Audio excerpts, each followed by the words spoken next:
The title of this presentation is Where Are We Going? This is actually the second part in a two-part series. The first one was done in London called Where Are We Now, which dealt with the financial system and other attributes you might be familiar with if you follow the work that I do with the Zeitgeist Movement, which is the activist and communication arm of another organization called the Venus Project. More on these organizations as we go along. Part 1, Evolutionary Baggage.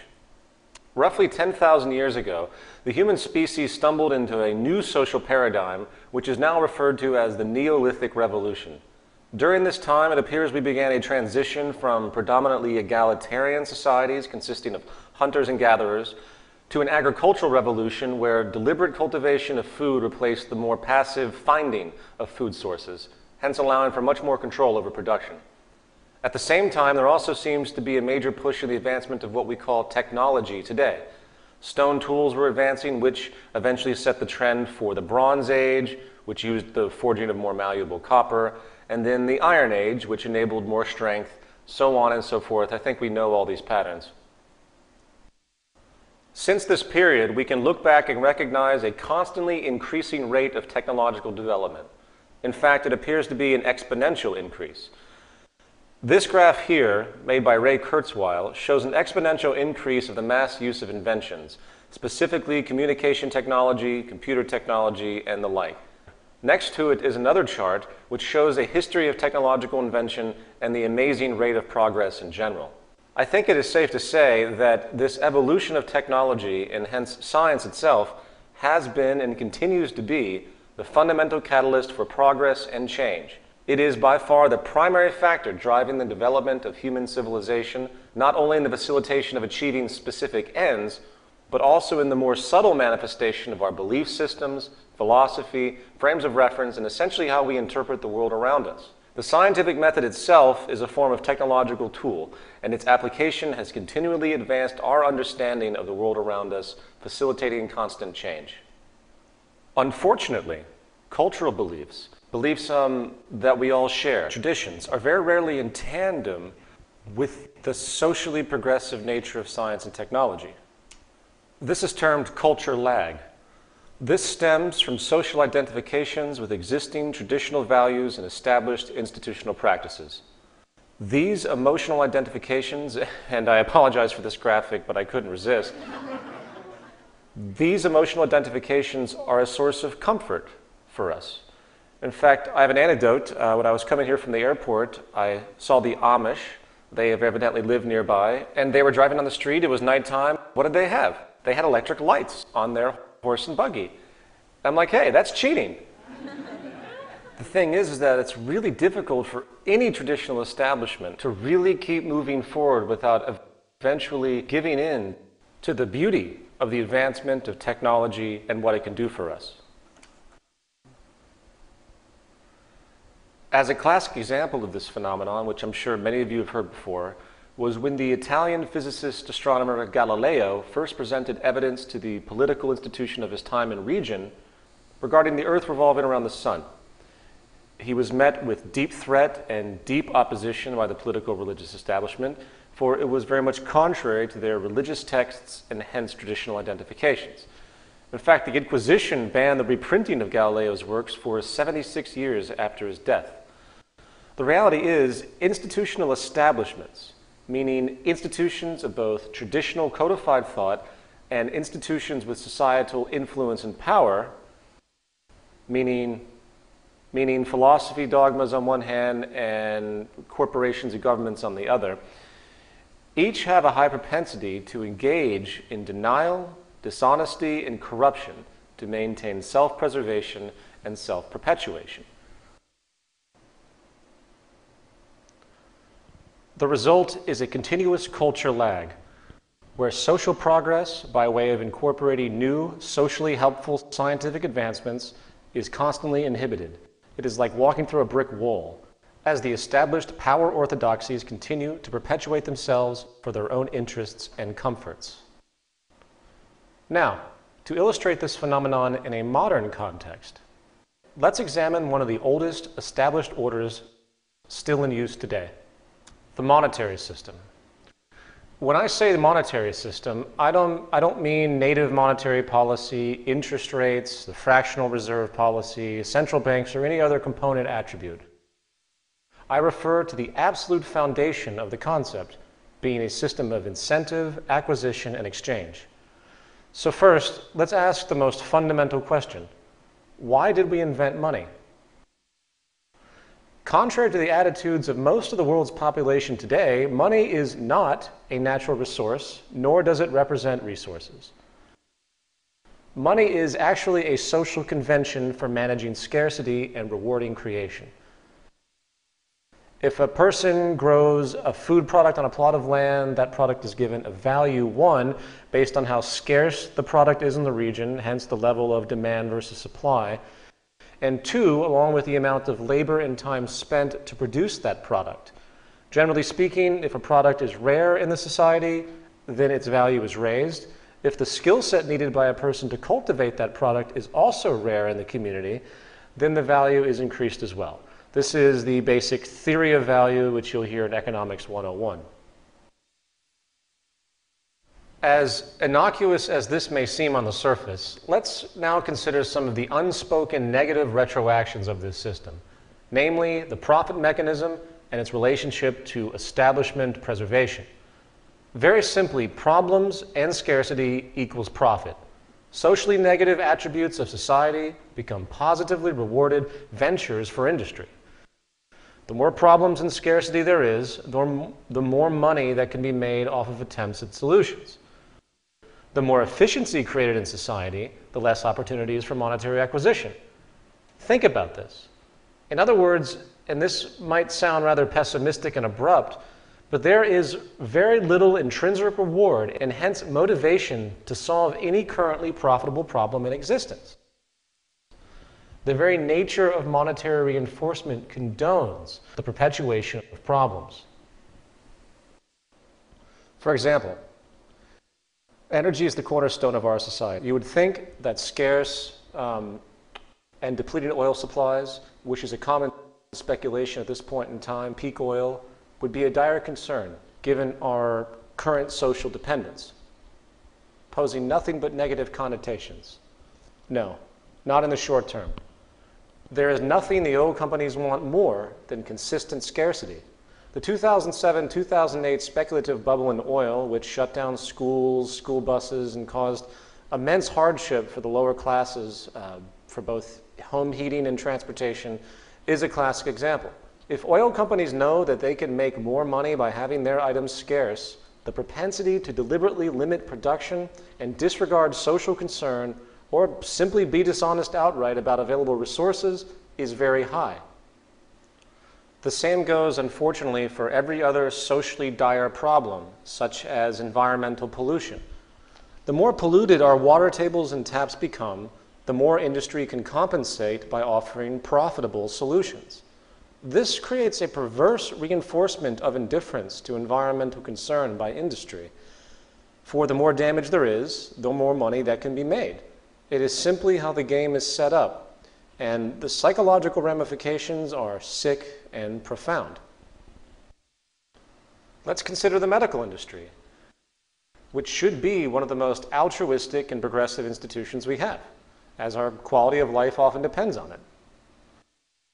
However, we need to realize the simple reality that the medical establishment, with its millions of employees, thrives off of the sickness of the population. The more problems solved in the realm of disease, the less money that can be generated. For example, the cancer industry.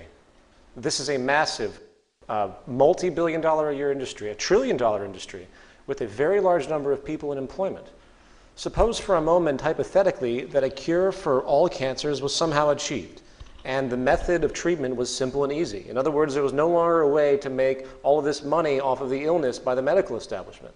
Do you realize what would happen to the economy, to the medical institutions, if that particular problem was actually given a viable solution? And when you realize that, do you really think that the intent is to cure this illness?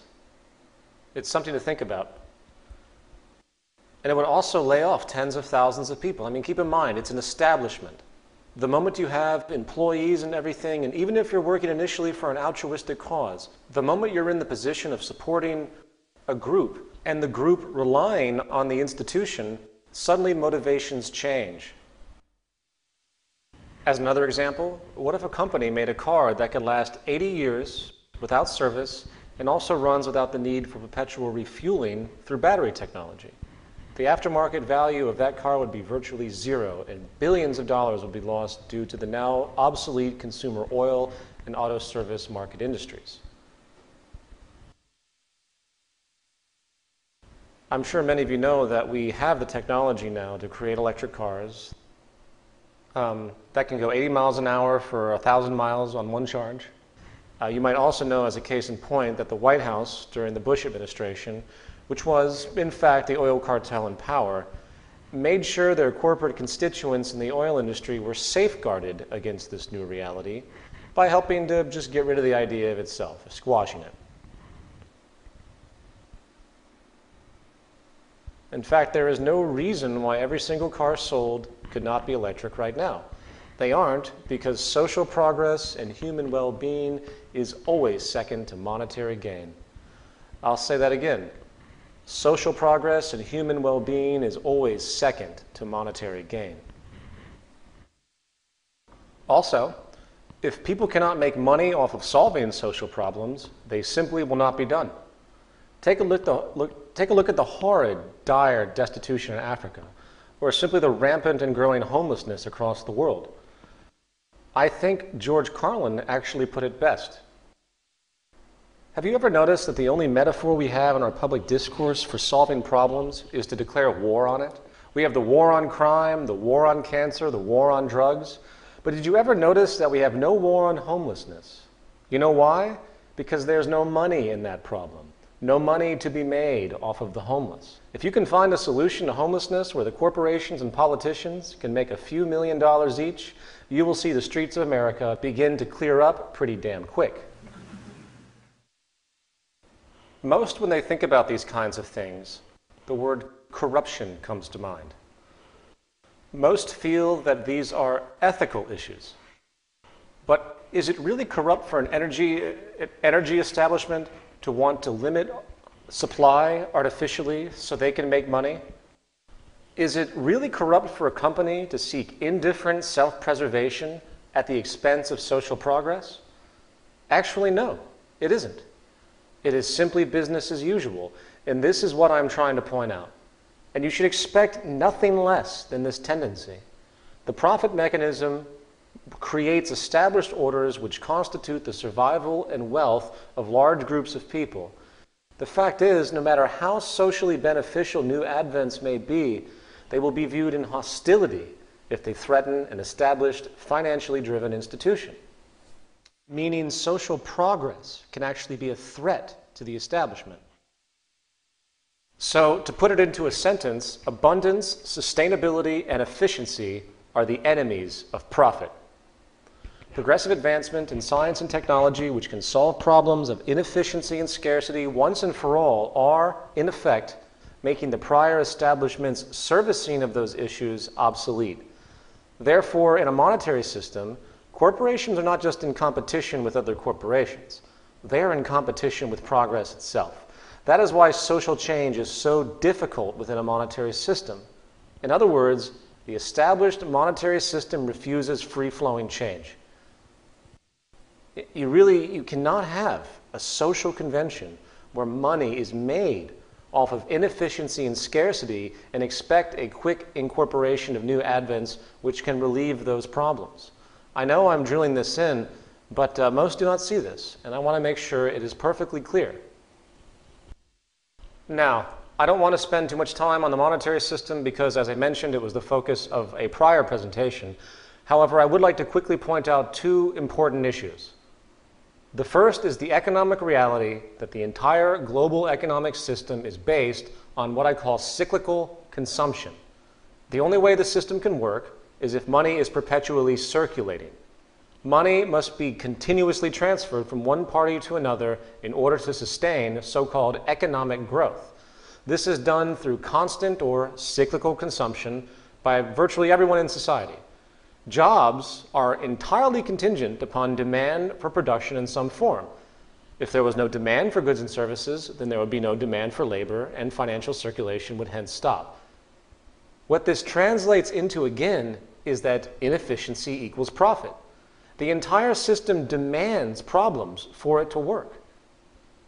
This is not only paralyzing, as we have discussed, but it also creates outrageous amounts of resource waste, irrelevancy, and extremity. The second point I would like to make on this issue, which is much more broad, has to do with the holistic nature of the monetary game in historical practice and the fundamental intent. All societies today, whether termed capitalist or socialist or even communist, are fundamentally based on money. Money is the enabler of possibility within the system itself. Free market capitalism, as it is often called, is now the dominant economic religion of the day. I say religion because when it comes to the cultural perception of this methodology, few today seem to have the ability to even ponder any other options for social operation. They are fully indoctrinated. The free market in practice can be defined as a market in which supply and demand are unregulated except by a country's competition policy, and rights in physical and intellectual property are upheld.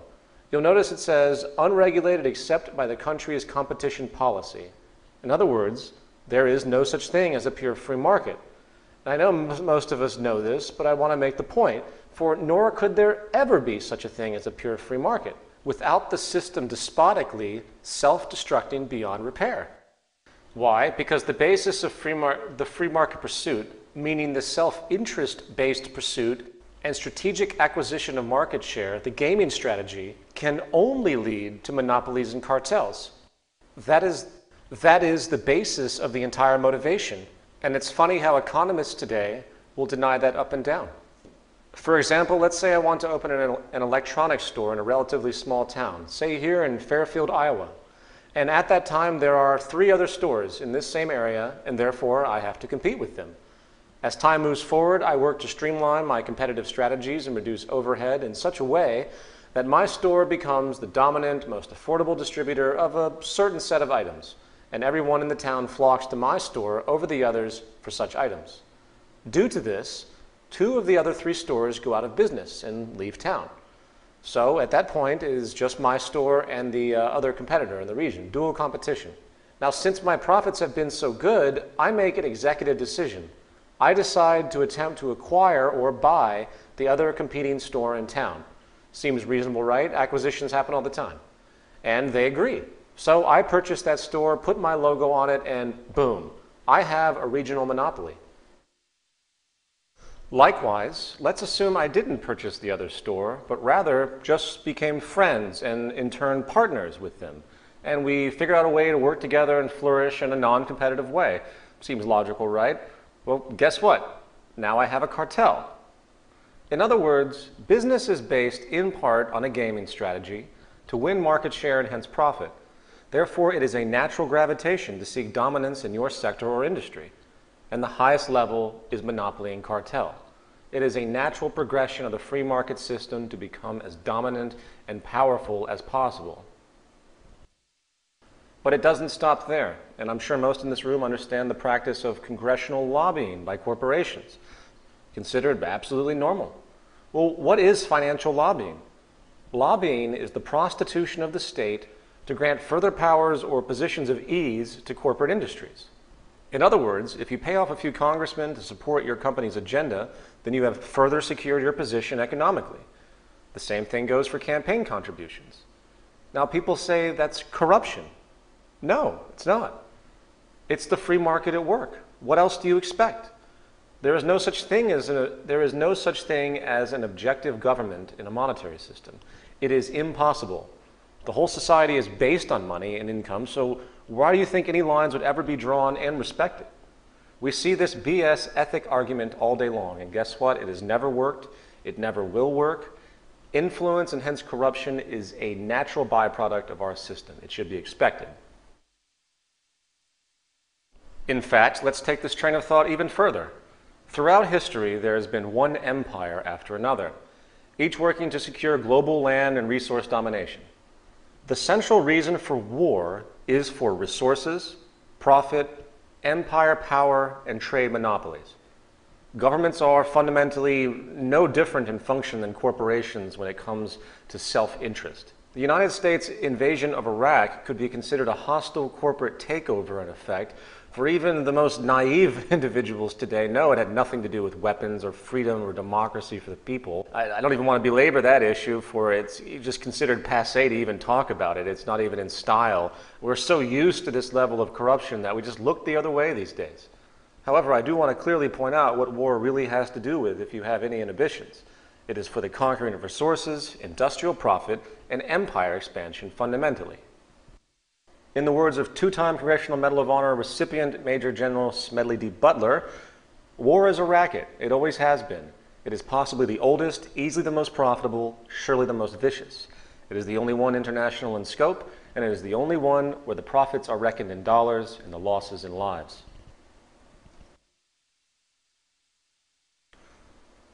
Now, it's important to point out that today the pursuit of profit in the market system is generating a different form of empire, a corporate empire, based on merging economies through trade agreements. It's called globalization. I think Jim Garrison, president of the State of the World Forum, put it quite succinctly. Taken cumulatively, the integration of the world as a whole, particularly in terms of economic globalization and the mythic qualities of free market capitalism, represents a veritable empire in its own right. Few have been able to escape the structural adjustments and conditionalities of the World Bank, the International Monetary Fund, or the arbitrations of the World Trade Organization. Those international financial institutions that, however inadequate, still determine what economic globalization means. Such is the power of globalization that within our lifetime, we are likely to see the integration, even if unevenly, of all national economies in the world into a single global free market system, hence empire. To put it gesturally, the propensity of the system is to create world monopoly. That is the gestural natural gravitation of the methodology and philosophy of the free market ideology itself. That is what the psychology sets up. I hope that's clear. It is based on strategic domination, and I think it's time people finally awaken to this. It isn't based on freedom, it's based on conquering. The core basis of social functionality in our society is inherently despotic. There is no such thing as an ethical transaction. Again, ethics and competition are incompatible. For the basis of seeking differential advantage for personal gain is wholly unethical in any civilization, leading perpetually to conflict and exploitation. Dishonesty is the mode of operation at every level, whether you realize it or not. And frankly, how anyone in their right mind could ever rationalize that a balanced, peaceful, sustainable, and productive world could ever come out of open competition, hence open warfare, from individuals competing against each other for work, to corporations battling each other for market share, to governments competing against each other for global economic dominance, is beyond me. We live in a paralyzing, detachment-promoting, self-serving system which generates parasites and prostitutes. Each one of us, due to the very nature of the monetary game, is forced into a position of submission, either to an employer, or a client. The basic goal is monetary acquisition, not service to social progress. We leech and exploit. Sadly, the only cooperation you'll tend to find these days, or actually ever since the system was created, was when there was a common enemy, meaning when a particular group works to fight against another, hence one corporation working to fight against another corporation. Advantage is dishonesty. I hope everyone thoroughly understands that. Moving on.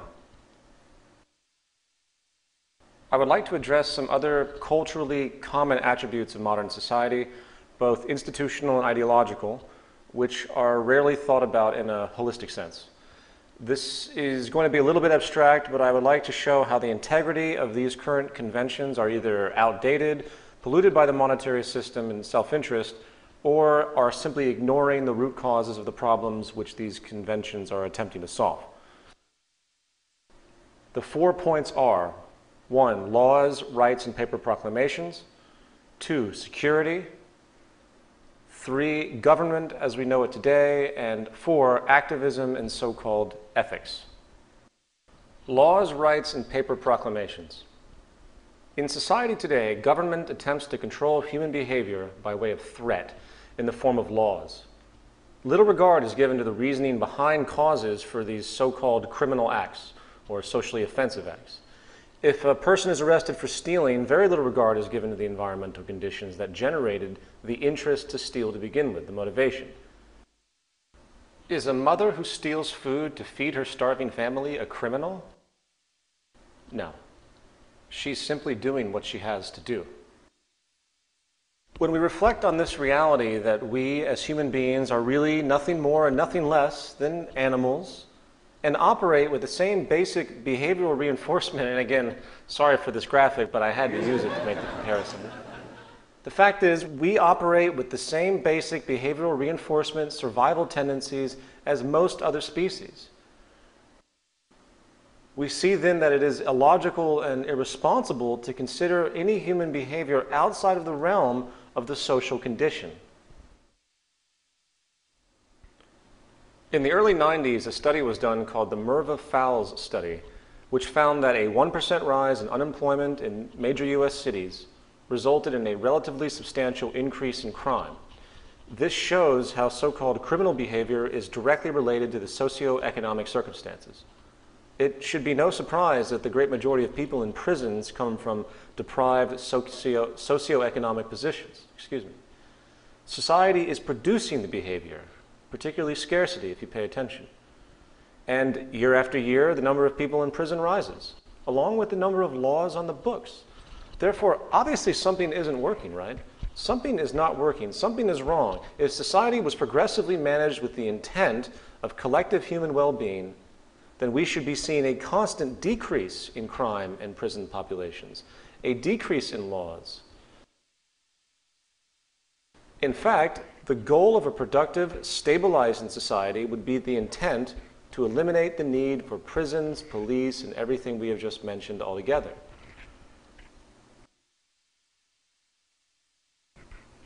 I think Lisa Simpson put it best. And that's the drunk tank? And this is Mommy's desk. Mom, I know your intentions are good, but aren't the police a protective force that maintains the status quo for the wealthy elites? Don't you think we ought to attack the roots of social problems instead of jamming people into overcrowded prisons? Look, Lisa. It's McGriff, the crime dog.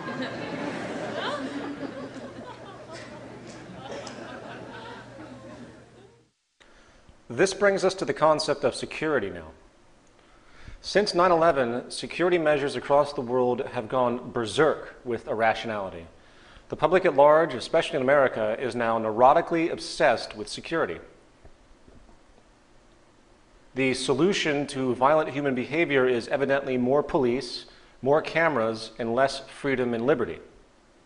I hate to break it to everybody, but if somebody really wants to kill you, or blow up an airplane, blow up a shopping mall, or do anything they want, essentially in the form of violence, release toxic gas in the subway, they will find a way to do it.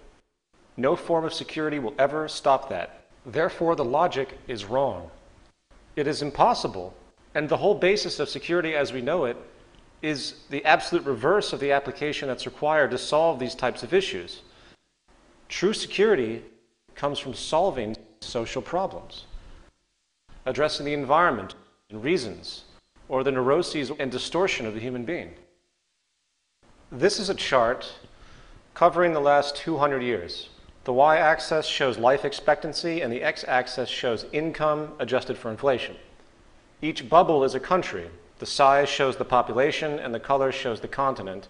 The key is in the top right-hand corner. You will notice that in 1800, life expectancy was under 40 years of age in all countries, and income was less than $3,000. Now, what I want you to pay attention to is the trend of disparity, particularly in income, as we view this chart through time.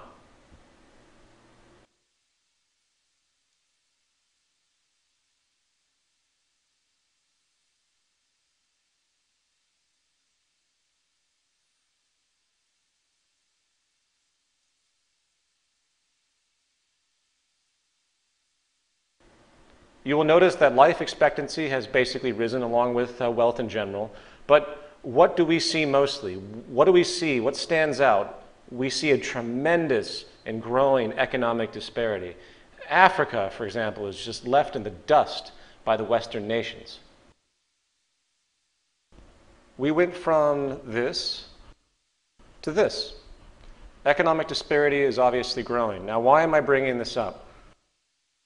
There is some research that's been done by a few parties, one being Richard Wilkinson of the University of Nottingham in the UK, which has shown a strong correlation between crime and income inequality. Not absolute income, but inequality itself. It's psychological. For example, in the United States, which has the largest income gap in the world, I wonder why of course we're also the wealthiest in the world. I wonder why we have the largest prison population in the world. Why is there so much distortion? It's possibly because of this tremendous economic stratification. Here is the chart showing the growing disparity divided into the upper and lower classes. While the lower classes stay poor on average, the gap between them and the upper and middle classes continues to grow extensively. I believe this is the basic source of the increase in crime across this planet holistically. There seems to be a correlation between growing disparity in prison population and hence crime. The more income inequality, the more crime. It comes from what some people refer to as psychosocial stress. So, coming back to my original point, when it comes to the concept of security, I think one of the most important things we should be considering is reducing the global income gap. In other words, I think that the more this inequality in the world grows, the more world conflicts that will arise on multiple levels. Okay, now we're going to move on to paper proclamations. Today we use paper proclamations, as we call them, to denote a person's so-called rights. And just like laws, they are culturally biased, artificial concoctions, which attempt to solve reoccurring problems by simply declaring something with words on paper usually. Rights, in fact, have been invented to protect ourselves from the negative byproducts of the social system itself. And once again, instead of seeking a true solution to a problem, we invent these patches by way of paper proclamations in an attempt to resolve them. This does not work. It has never worked. There is really no such thing as an unalienable right outside of the culture which it is assumed. We are making this up. Therefore, liberties need to be inherent in the social system by design, not alluded to ambiguously on paper. As a classic example of this, let's take the notion of divine law, the famed 10 Commandments. Thou shalt not steal, thou shalt not murder. Why? These are surface notion cop-outs created by men who didn't have any real information, who did not understand that we live in a cause and effect reality. Telling people this does virtually nothing, as history has proven. Morality is an empty idea that has no empirical referent. An intelligent commandment would be something like, thou shalt continually reorient thyself and society to reduce reactionary propensities that lead to aberrated consequences such as stealing and murder. That would be a genuine statement.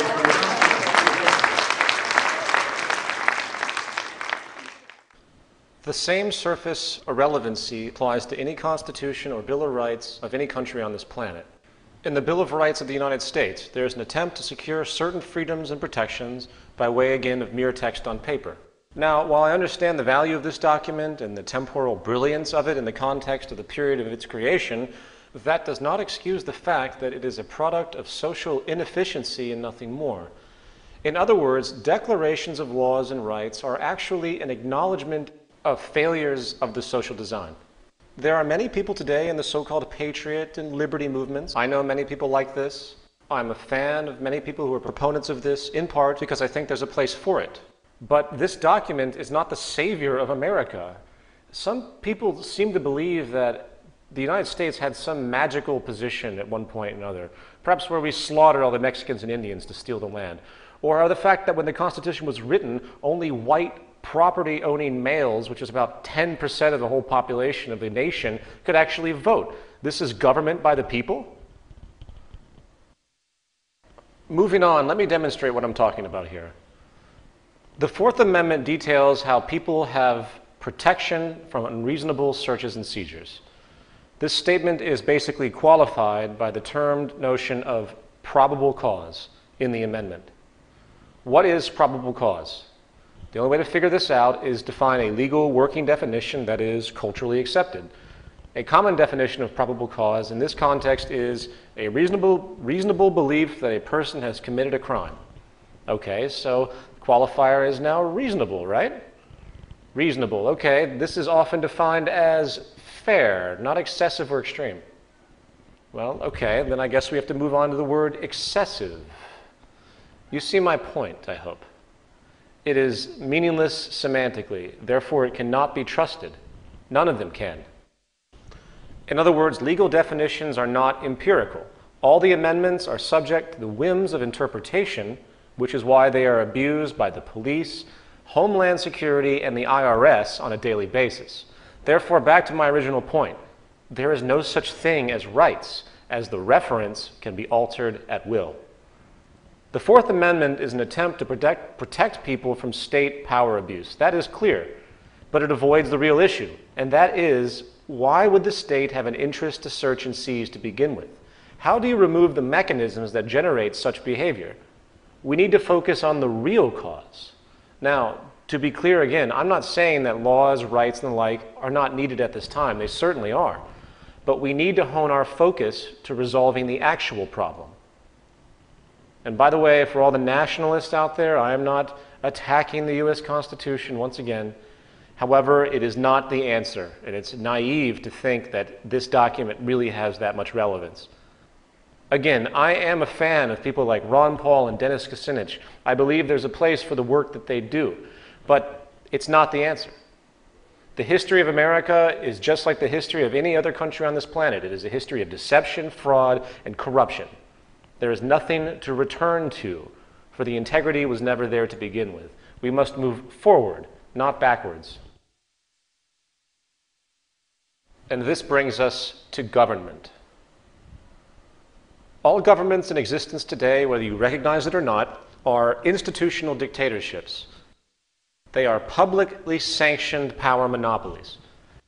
And democracy, as it is practiced today, is simply a game that is played, I'm sorry, but it's simply a game that's played to give the public the illusion of control.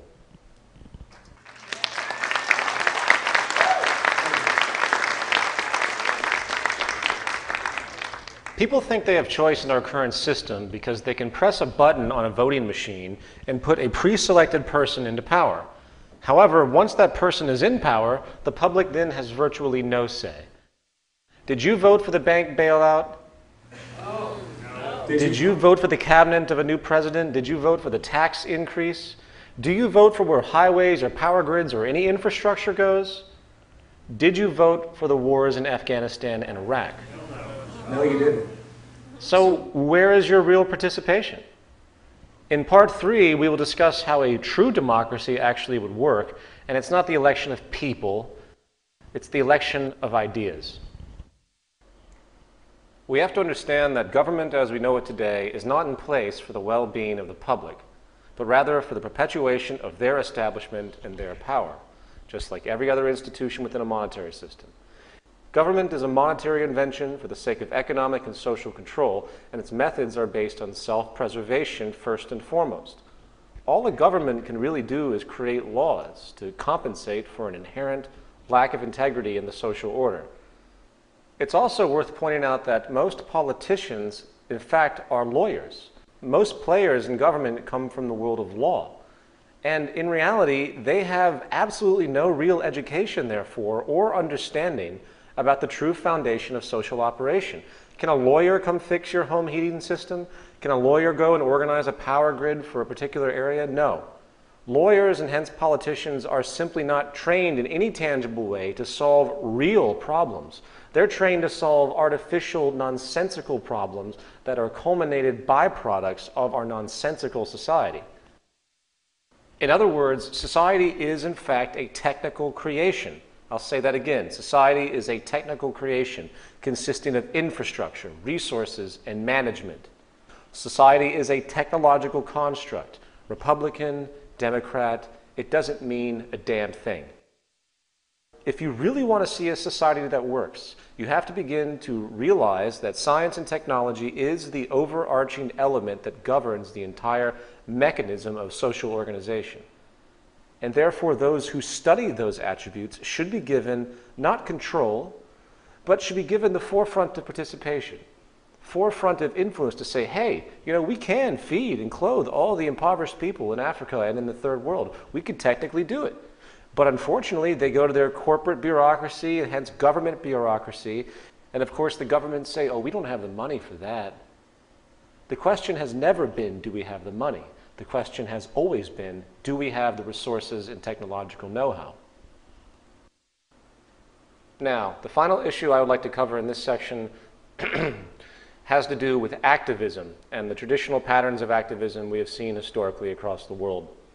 In the world today, there are countless well-intentioned people and activist organizations making a lot of noise about the rampant problems and injustices in our world. Yet, unfortunately, as you tend to find, very few offer any real tangible long-term solutions. Those that do offer solutions, however, almost universally frame those solutions within the pre-existing social establishment. Their tactics tend to involve new legislation, and of course, they always demand ethics and accountability. Very little regard is given to the root structure of our system. Battling and protesting corporate organizations, corrupt corporate organizations, and seeking money from society in an attempt to curtail such trends is a typical path that is taken. It is a very respectable path in general. However, it is not going to create long-term change. I'm nothing but pleased to see something like this, but does that really do anything? When it comes to social corruption, poverty, environmental disregard, human exploitation, and most personal and social turmoil in the world today, the great realization is that most of these problems are not the result of a particular company, some nefarious elite group, or some government legislation. These are symptoms of the foundational problem. The real issue is human behavior, and human behavior is largely created and reinforced by the social patterns required for survival as necessitated by the social system of that period in time. We are products of our society, and the fact of the matter is, it is the very foundation of our socioeconomic system and hence our environmental condition which has created the sick cultural climate you see around you.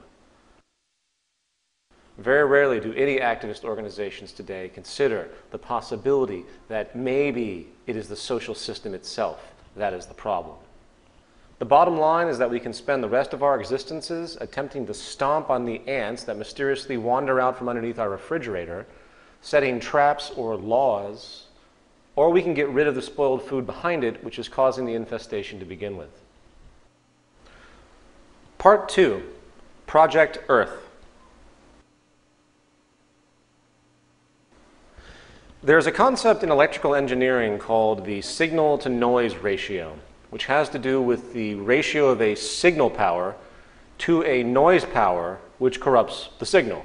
It's like listening to music on your radio in a car, which is receiving a great deal of interference, and the music is becoming clouded and distorted. I think this is a great metaphor for our current social practices. The signal being the foundational aspects of importance and relevance to a given field, with the noise being the outdated, traditionalized, inefficient methods which cloud, confuse, delay, and distort our intents and abilities. So, I want everyone to forget pretty much everything I've just talked about and take a massive step back and consider a very simple thought exercise that I want to walk through in regard to how we conduct our operations on this planet. Let's assume for a moment that we are interstellar travelers originating from Earth as it is known today. And in our journey, we stumble upon, amazingly enough, an exact replica of our planet. The only difference between the current state of this new planet versus our own is that there are no human beings. Human evolution has not occurred. Hence, there's no establishment orders, no social arrogances, no money, of course, nothing to limit our possibility. Given the advanced scientific knowledge we have today, how would we go about redesigning our social infrastructure from the ground up, with the goal to create nothing less than the most efficient, conscientious, and sustainable society as possible? So, what is the first step? A full survey of Earth's natural resources would make sense, correct? I think it would be illogical to begin any other way. We must first understand the full range and capacity of the earthly components in order to derive inference as to our capabilities. Natural resources come in many classifications, such as biotic, meaning those obtained from the biosphere, such as forest, maritime organisms, and mineral fuels. And then there's abiotic, such as arable land, water, gold, iron ore, and other such raw materials. There are many natural resources to be considered, of course, but for the sake of simplicity, we're going to consider just one area, and this will serve as the prototype for all the others, and this area is energy. Energy is the fuel of society, I think most people would agree. Energy appears to be the lowest common denominator of modern civilization, and it has been the basic facilitator of progress and the expansions of our standards of living. So I think it's a good place to begin. Okay, so what do? We simply scan the Earth and analyze it, listing all relevant energy locations and potentials. Of course, the potentials, to clarify a little bit, is always going to be based on the current state of technology for harnessing. For example, solar energy today has a dramatic potential, but it is still greatly underutilized as the technology has been inefficient so far. But with the advent of nanotechnology, we are seeing a possible exponential increase in this potential. So it's contingent upon the quality of our methods, is my point. Also, I don't want to spend much time on the issue of nanotechnology, but if you research these trends as applied to solar radiation harnessing, it becomes clear that solar energy alone in time could power the entire world 1,000 times over. Unfortunately, you're not going to see this anytime soon. Why? Because it's too efficient for the market system. And the absorption process would take many, many years if seriously pursued. So, back to our original thought exercise. Once we have this raw data of energy sources, we need to rate each source based on its renewability, pollution output, and everything that factors in to decide the degree of sustainability. Those sources that have the most negative retroactions are given the least priority in utilization, of course. And by the way, this is an arbitrary chart. Don't take it too seriously, obviously. For example, fossil fuels are mostly non-renewable and can pollute the environment. Given the tremendous power of geothermal, wave, wind, and solar combined, I would say that there is absolutely no reason to even bother with fossil fuels at all. And to clarify this very quickly, I would like to run down these renewable mediums. According to a 2005 Stanford University study, if 20% of the known potential of wind energy was harnessed, it would power all the world's needs. We already mentioned solar energy. The radiation hitting the Earth's surface is about 10,000 times the planet's usage, in fact. This issue comes down to technology, nanotechnology, as we denoted. Lesser known is tidal power. As a regional example, in a recent study it has been found that 34% of all of the United Kingdom's energy could come from tidal power alone. But more effectively, as far as the ocean, is wave power, which has been found to have a global potential of 80,000 terawatt hours a year, meaning 50% of the entire planet's energy usage could come from tidal power alone. However, most effectively is geothermal energy, which, according to a recent MIT analysis, contains enough energy to meet the world's needs for the next 4,000 years. In other words, energy is nothing but abundant on this planet, and don't let anyone tell you otherwise. So, back to our exercise. Once this data is established, we compare the potentials to consumption and adjust accordingly. Fortunately, as we've just analyzed, we do have more than enough energy to meet our needs, so we can eliminate the least efficient sources, such as oil and everything else. And there we have it. We have our pool of supportive energy resources to utilize. Okay, step 3, distribution and monitoring. Energy distribution would be logically formulated based on technological possibility and proximity to sources.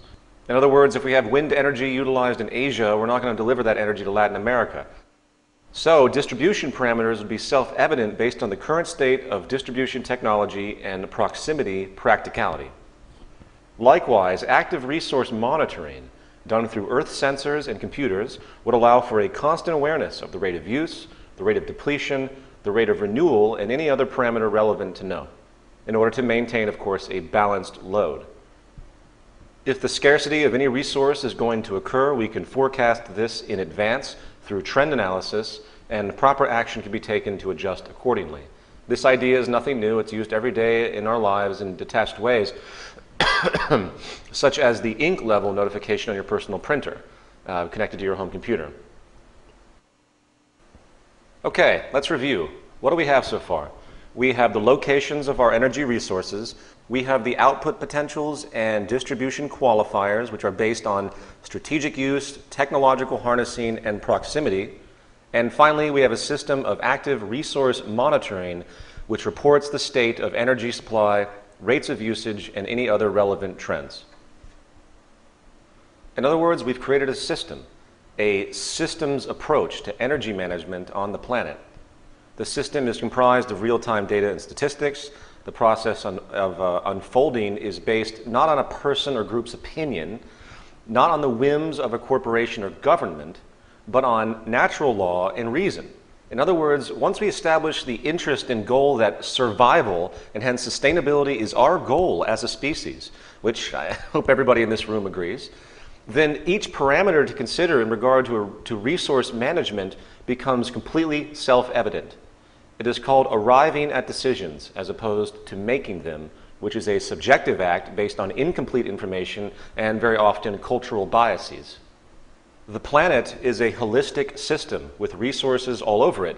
Therefore, the efficiency of human society can only come from an integrated systems approach to the management of those resources and hence social processes. The planet demands it, if you will. The only government that exists is planetary operations, is natural law. It is inherently negligent, illogical, and irresponsible to function in a detached manner. We require a holistic system. Okay, using this energy model as our procedural example, this systems approach can be applied to every other earthly resource and quantifier. We survey, find potential, qualify for negative retroactions, and apply modern technology to harness, distribute, and monitor in the most logically advanced, holistic way possible.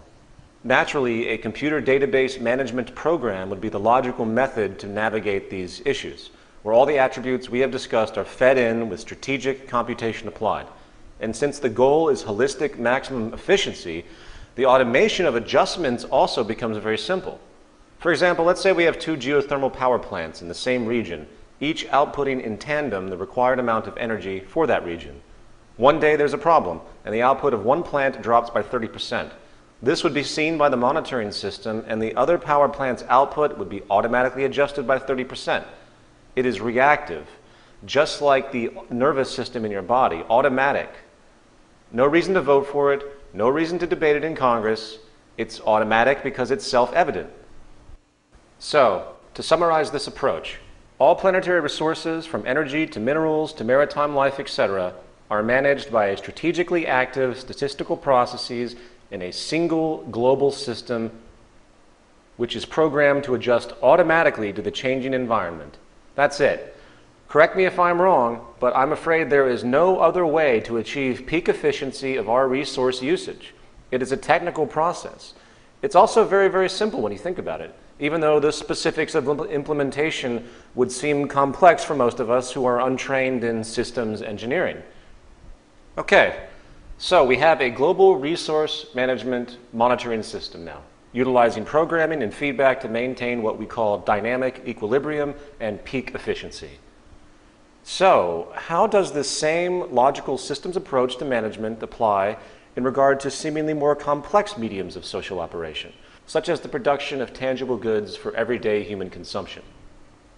Well, we have a clear picture of our pool of useful resources. So the question then becomes, what do people need? This is actually quite an elusive question. On one side of the spectrum, you have the immutable necessities of life, such as food, clean air, water, and the like. While at the other extreme, we broach issues of vanity, material tools, leisure goods, and other issues which basically vary from region to region, culture to culture, and generation to generation. This latter part regarding value-based needs will be addressed somewhat later. But for now, we're going to focus on the former, the basic necessities of life for all of us. Food and water. Naturally consumable water supplies, or fresh water, would be sourced as part of our initial global survey and regulated and monitored as we've discussed.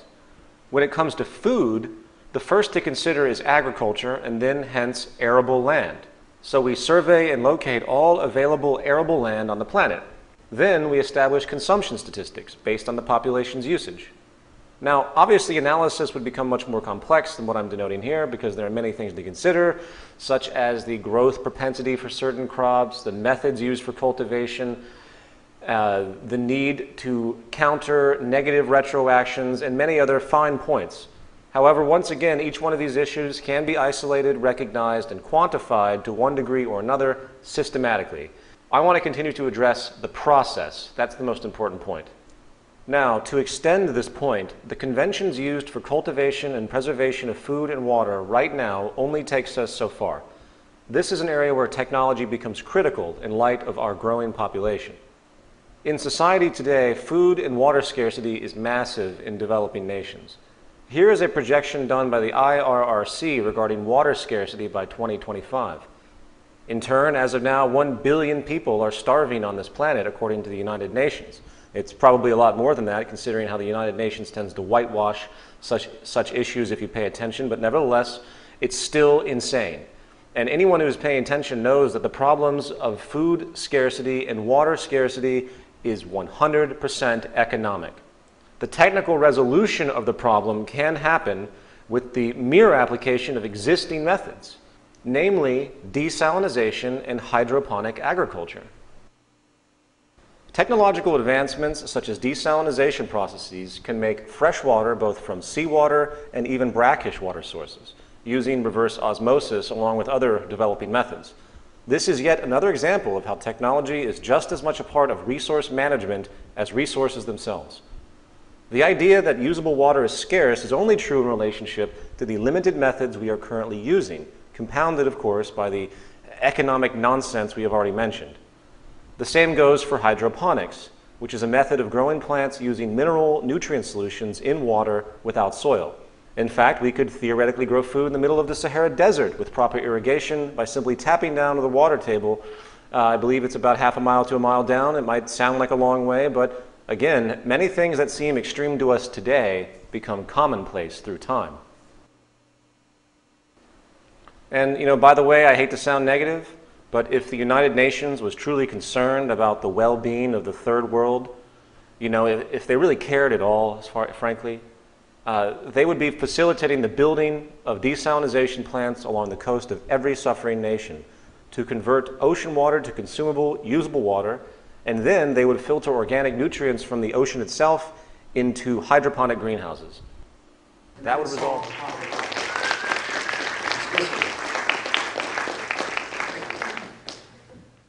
The bottom line is that food, air, and water are only as scarce as we decide they are.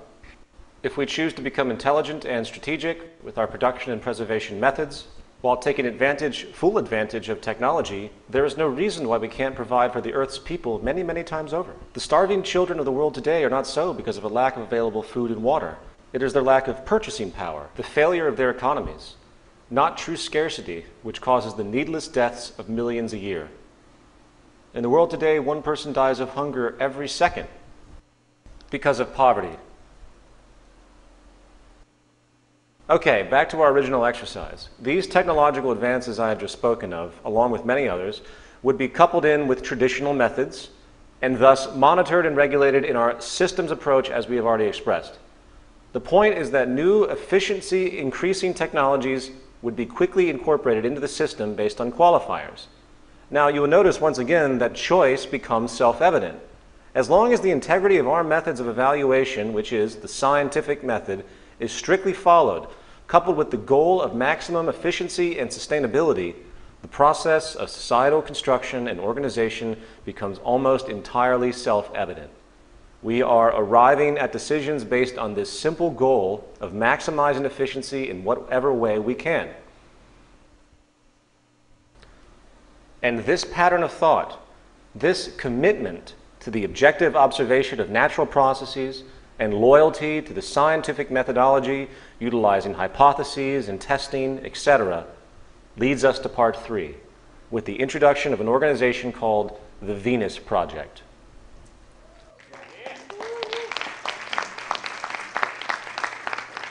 Everything that we have just talked about are the basic attributes of a social design called a resource-based economy.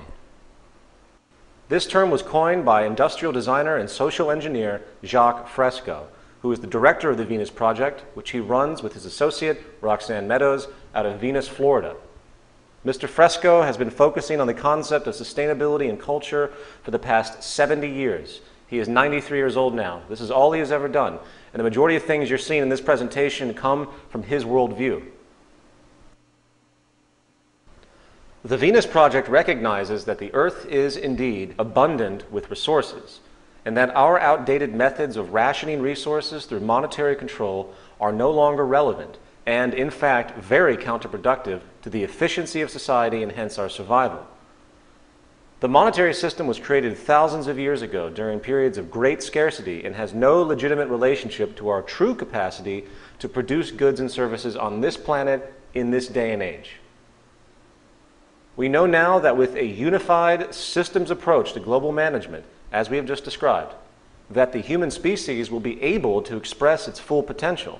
In fact, I will say explicitly that that is the only way you could ever maximize the efficiency of the planet and hence our usage of it, is a global systems approach.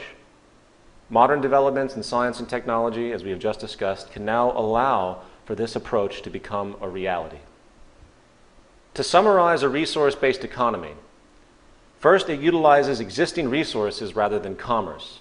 All goods and services are available without the use of currency, credit, no barter, no debt, no servitude.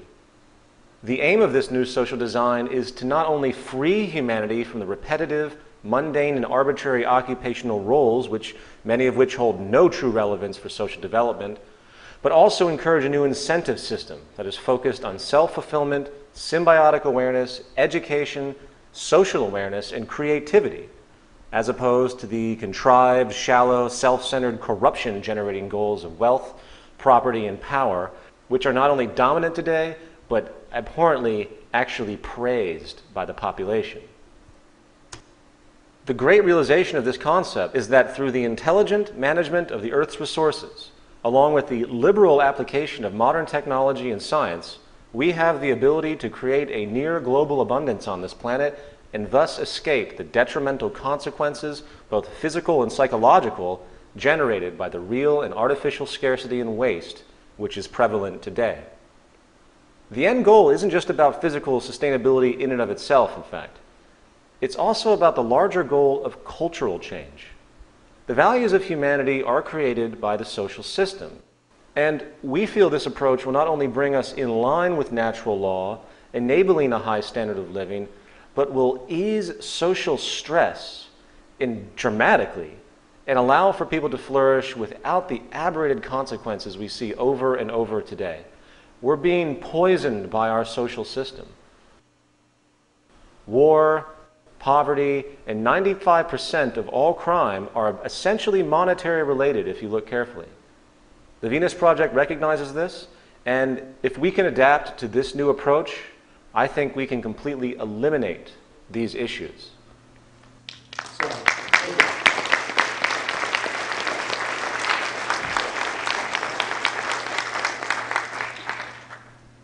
So, to further understand this resource-based economy, we need to consider a new approach to our core social institutions, namely industry and government.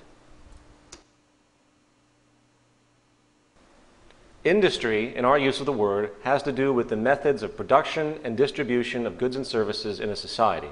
This includes, of course, labor. The first step, as we have already alluded to, is an objective survey and strategic resource allocation based on location and potential and demand.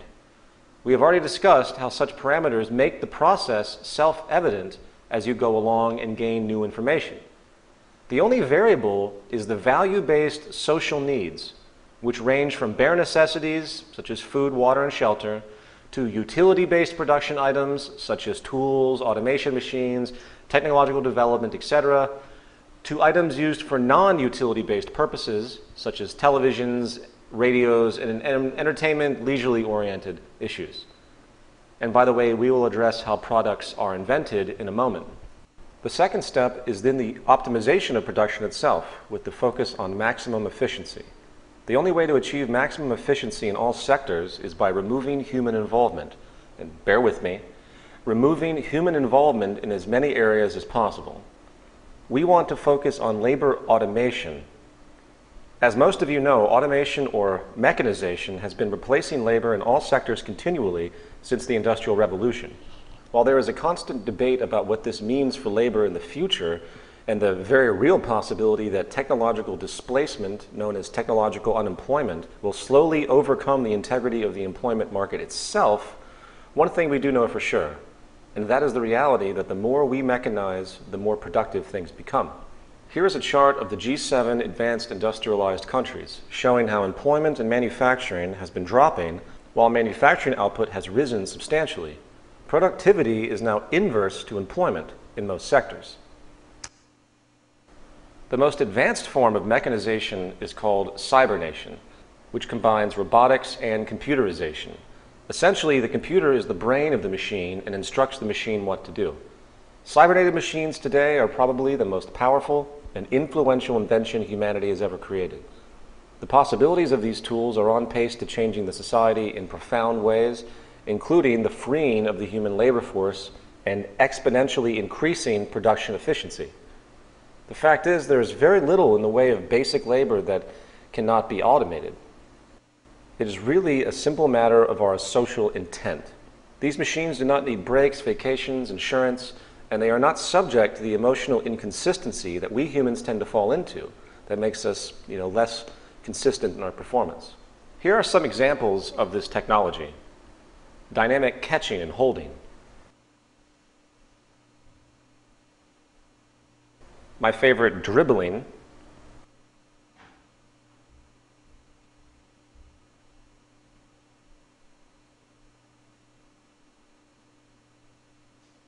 Optical tracking, of course.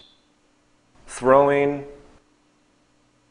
Tweezer manipulation.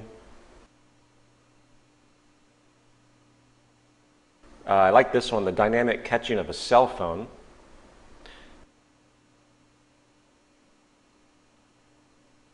Here is an automated kitchen in Japan.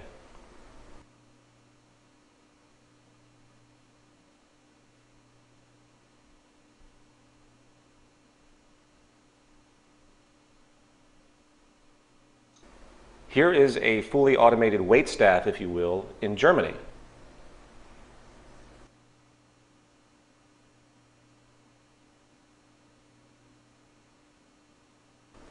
The possibilities are truly profound.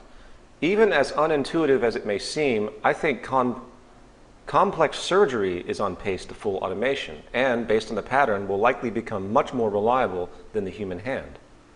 The bottom line is that it is socially irresponsible for us not to recognize this pattern and maximize the potential.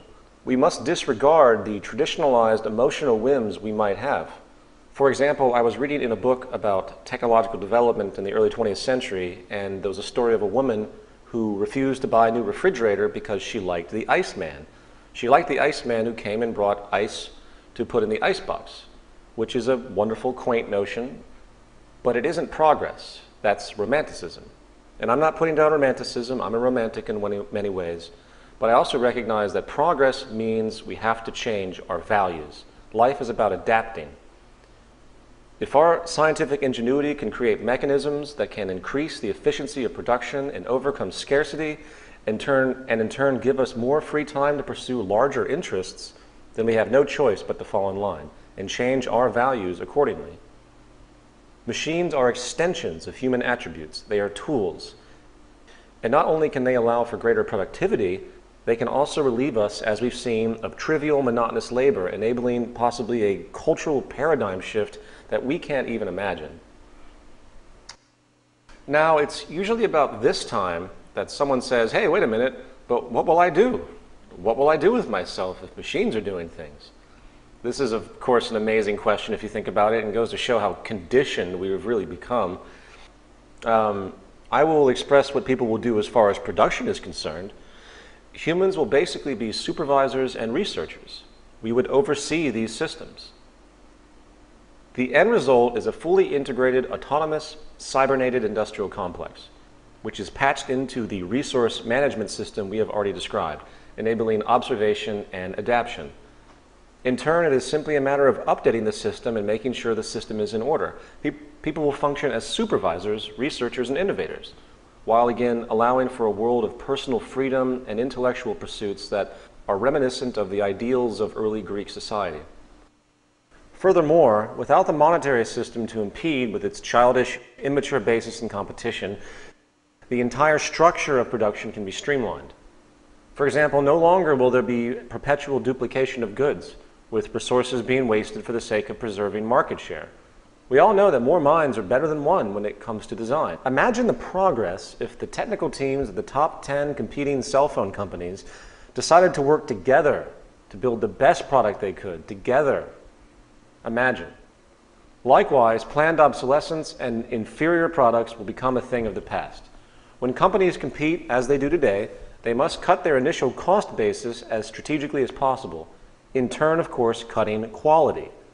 This is how they stay competitive and keep their prices affordable. This hindrance is gone. Therefore, the best, most efficient, sustainable, long-lasting products technically possible can finally be created. This is an attribute of our current system that no one talks about, the perpetual creation of inferior products in order to maintain differential advantage. But you're suggesting a monopoly, and earlier you were against a monopoly. There's no money, there's no power control. It's not a monopoly. It's a systems approach. Money is equated to monopoly. And I can answer more questions later. This has nothing to do with that approach. This is an integrated system. It has nothing to do with monopoly. Monopoly is an invention of propensities, it's a propensity of the market system for groups to seek dominance. And as I will relay later in this presentation, I will talk about how the management of the system works.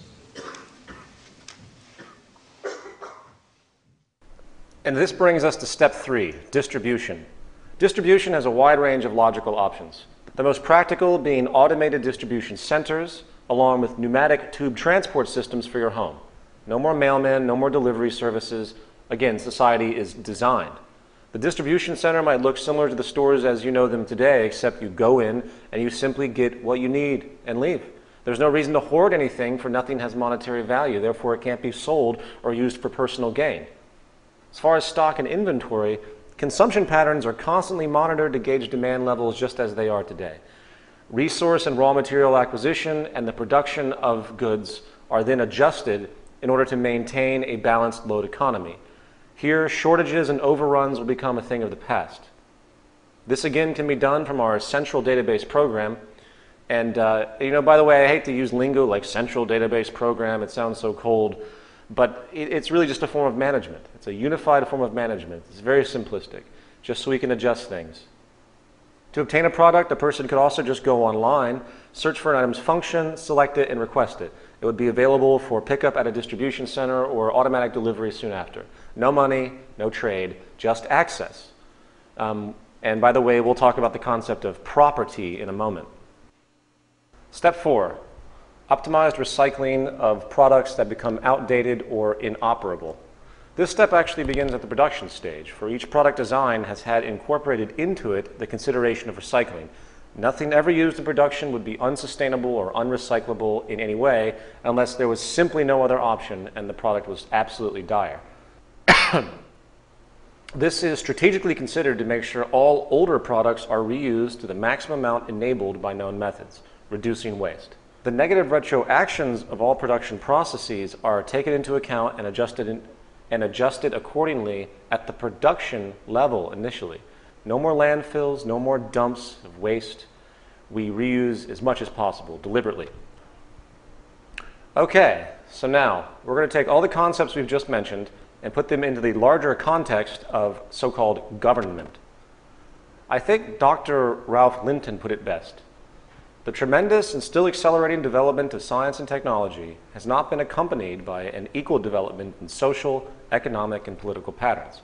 It is safe to predict that such social inventions such as modern-type capitalism, fascism, and communism will be regarded as primitive experiments directed towards the adjustment of modern society to modern methods. So first, we need to take a step back and ask ourselves the question, what is the point of governance? What is truly relevant to the integrity and fluidity of society?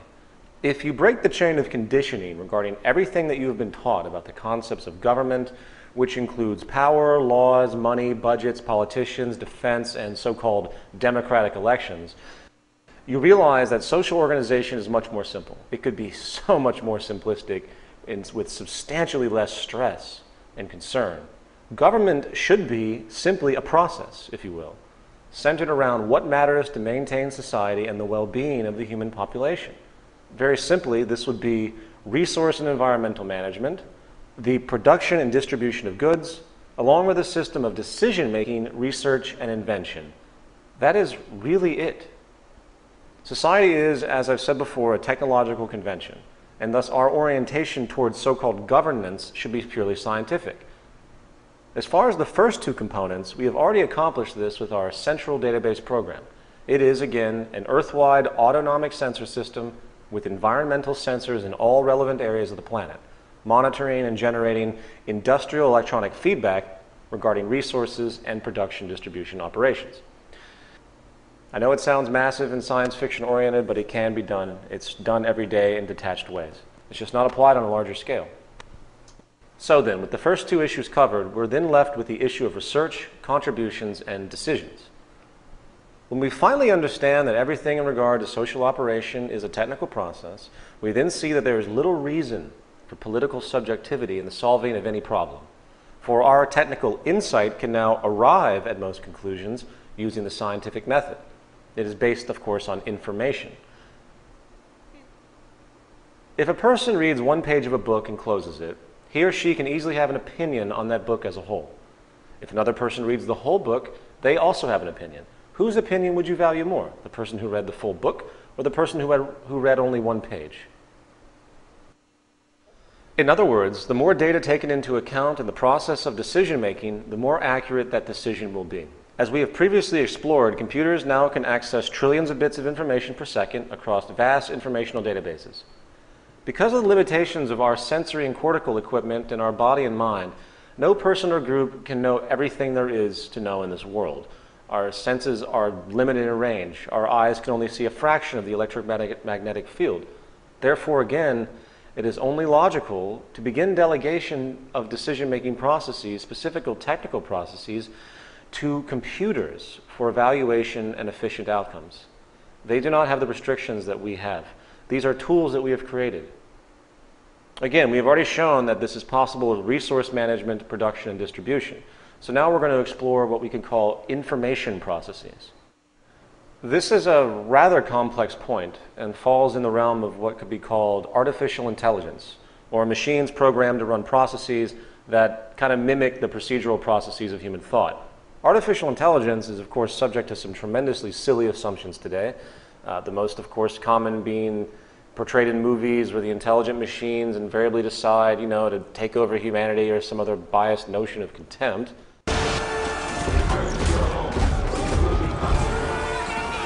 The suicidal reign of mankind has finally come to its end. You have been deemed hazardous. Will you comply? You can kiss my ass, Metal Dick.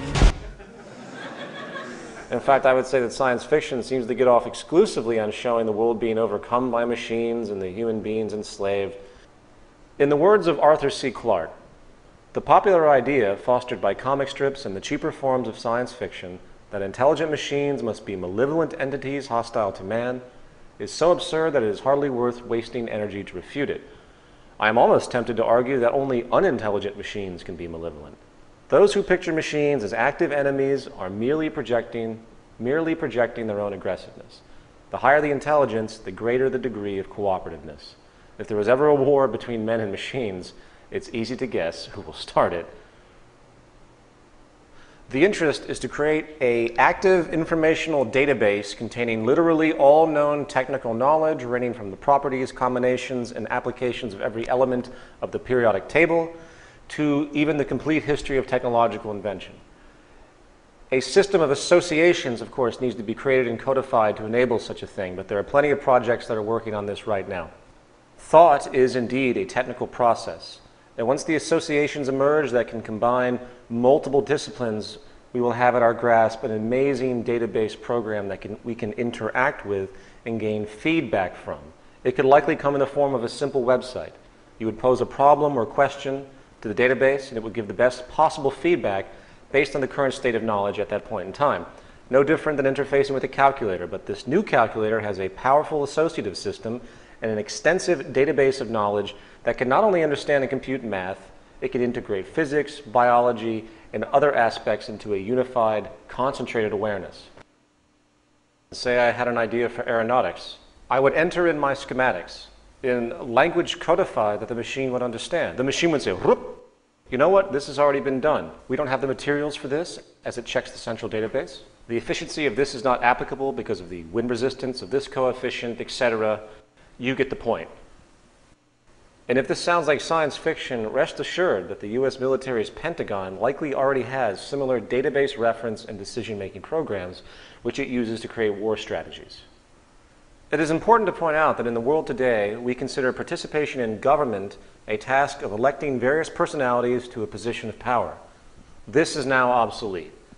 In a resource-based global economy where industry and government are combined into a cybernetic system that incorporates advanced problem-solving computer databases with vast planetary-wide observation sensors, again, it's very simple, the traditional concept of politics, election, and the like has no basis or relevance.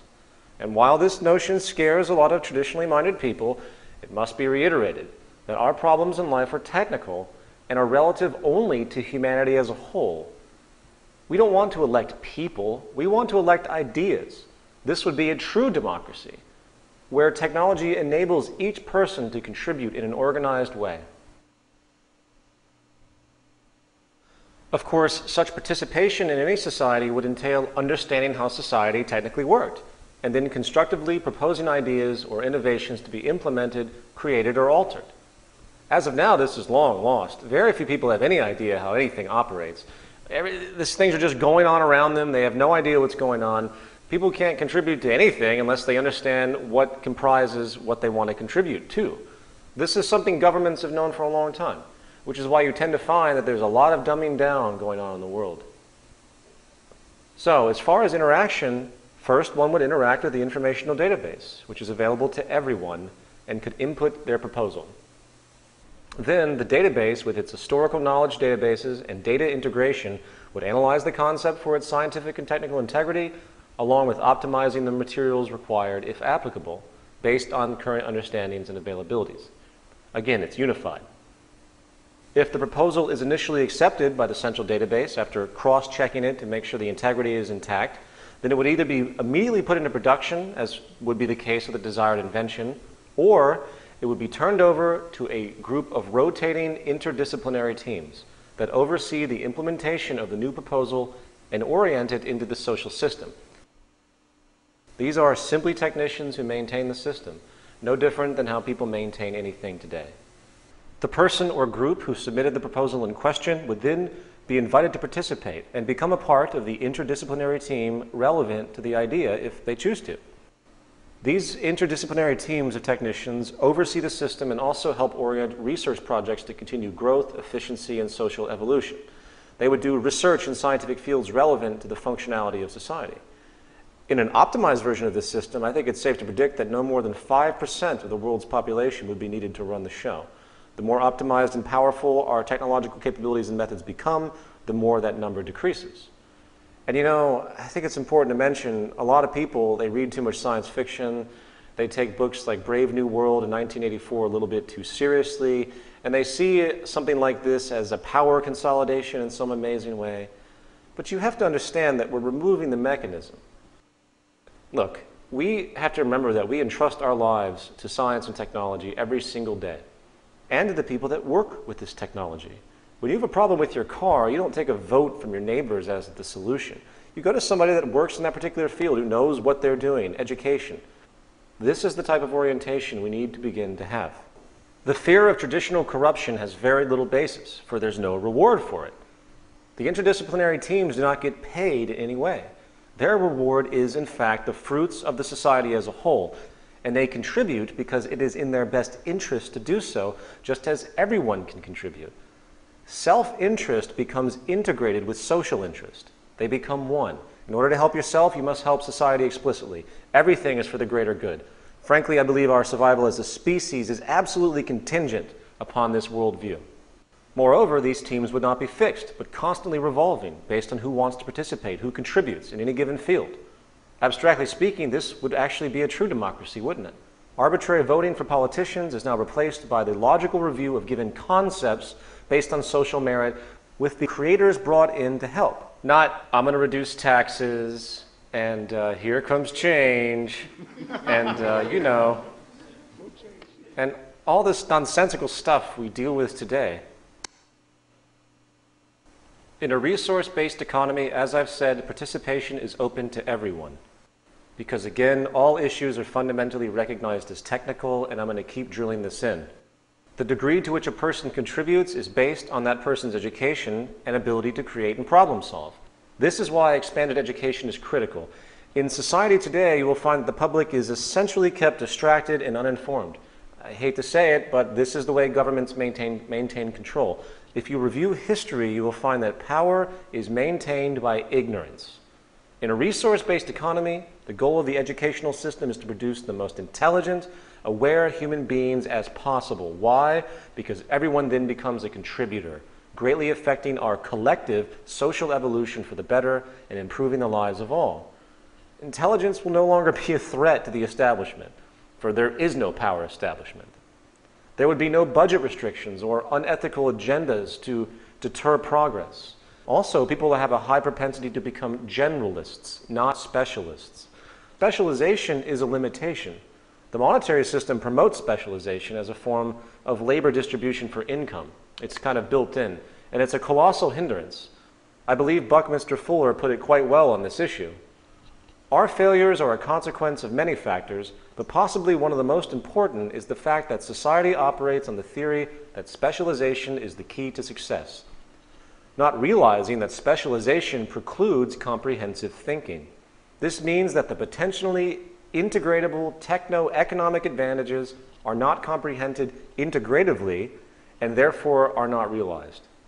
In other words, people need to be broadly educated, not refined and isolated. This leads to detached thinking. So, to recap this section, who makes the decisions in a resource-based economy? In effect, no one does. Decisions are arrived at.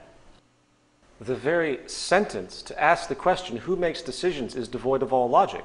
It's not who makes decisions, it's by what method are decisions arrived at. The question of who makes decisions is a biased attribute that we have concocted because of our rationally founded fear of each other in groups which continue to jockey for power based on monetary gain, using the monetary system as their tool to continue to maintain control. In a resource-based economy, decisions are arrived at by the use of the scientific method, utilizing computers that gain real-time feedback from the environment in our central database program, coupled in with a central information database of all technical knowledge, maintained by revolving interdisciplinary teams which assist in aspects of society that basically cannot yet be automated. The goal is to increase objective decision-making as much as possible, and when we understand that our problems in life are technical, the merit of this approach is without parallel. People see this and they say, oh, this is far too idealistic. No, this is nothing but pure practicality. In the end, the only real relevance to so-called government is 1, the production of goods and services that are equally available to all, 2, research projects and educational systems to expand our knowledge, understanding, and applications, and 3, the constant monitoring of the Earth's resources and atmosphere for feedback and possible environmental problems, enabling us to restore and maintain a clean, pristine environment. Also, not to mention, without the wasted energy and resources of going to war every 5 or 6 years, and other aspects of the monetary system, we could actually look at true threats to humanity. What are the true threats to humanity? Earthquakes and asteroids. diseases, environmental issues that we can't control yet, but eventually through science and technology, I think we will. The only real problems in life are the problems that are common to all human beings.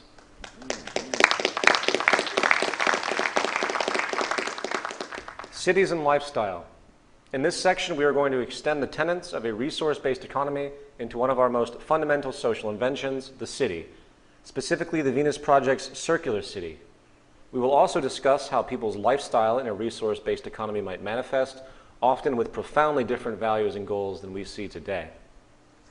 A specific focus of the Venus Project and Jacques Fresco has been the optimization of city systems themselves, of course, which relates to everything that we've just described.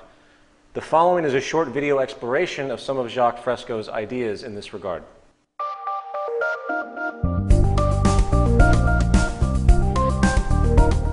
A society without a vision of what the future can be is bound to repeat past errors over and over again. This brief video will outline a vision designed to avoid old mistakes. This vision of efficiency, sustainability, and intelligent planning can lead us into a world of unlimited human potential.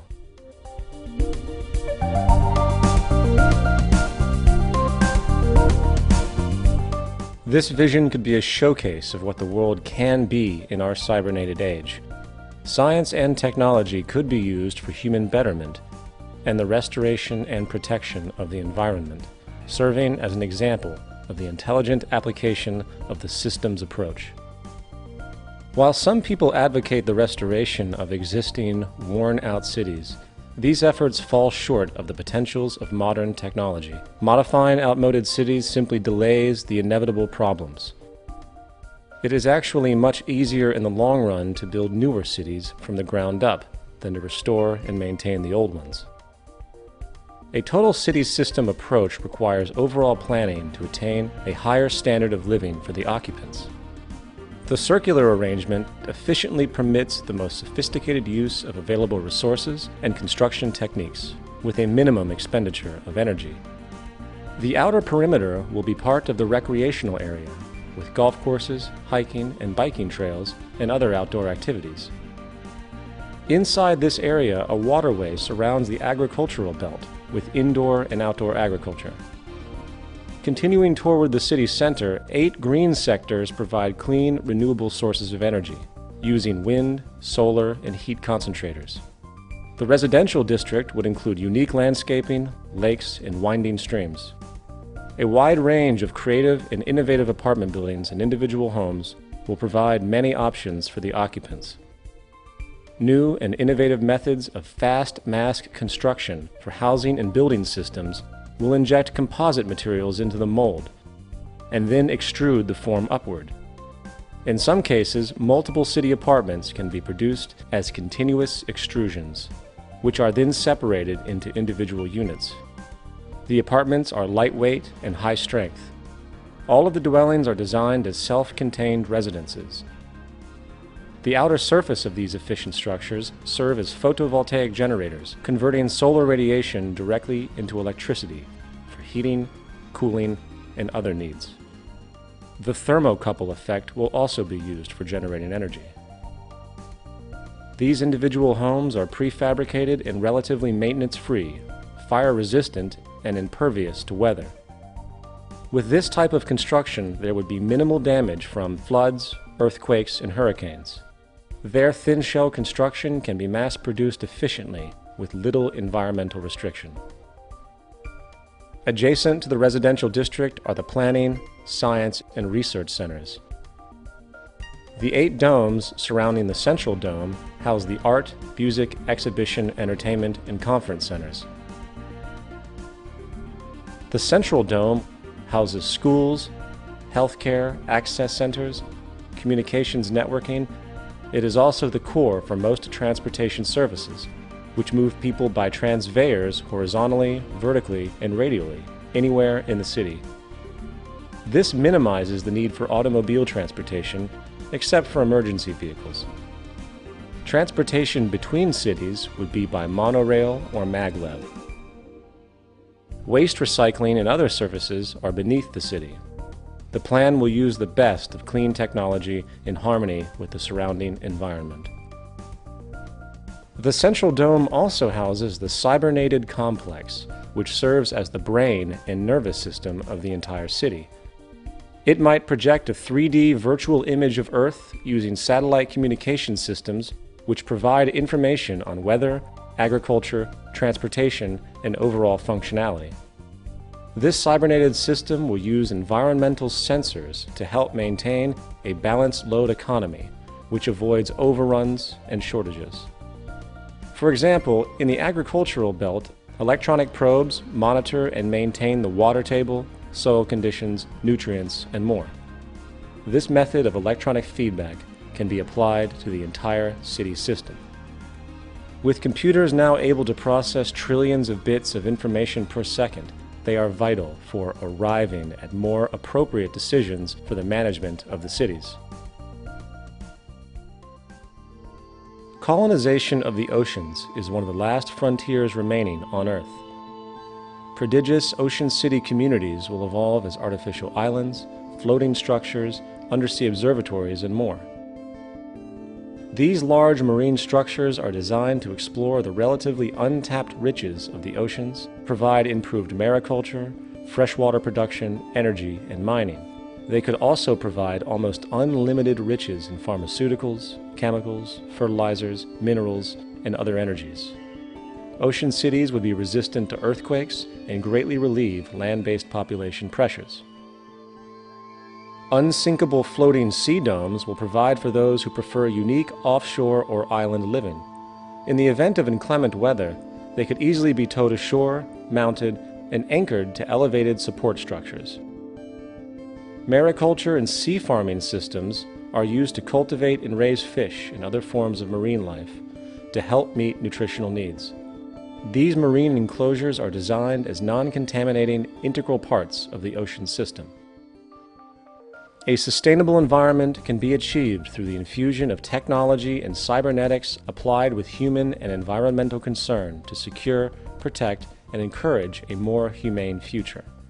In the final analysis, we are one people and we share one planet.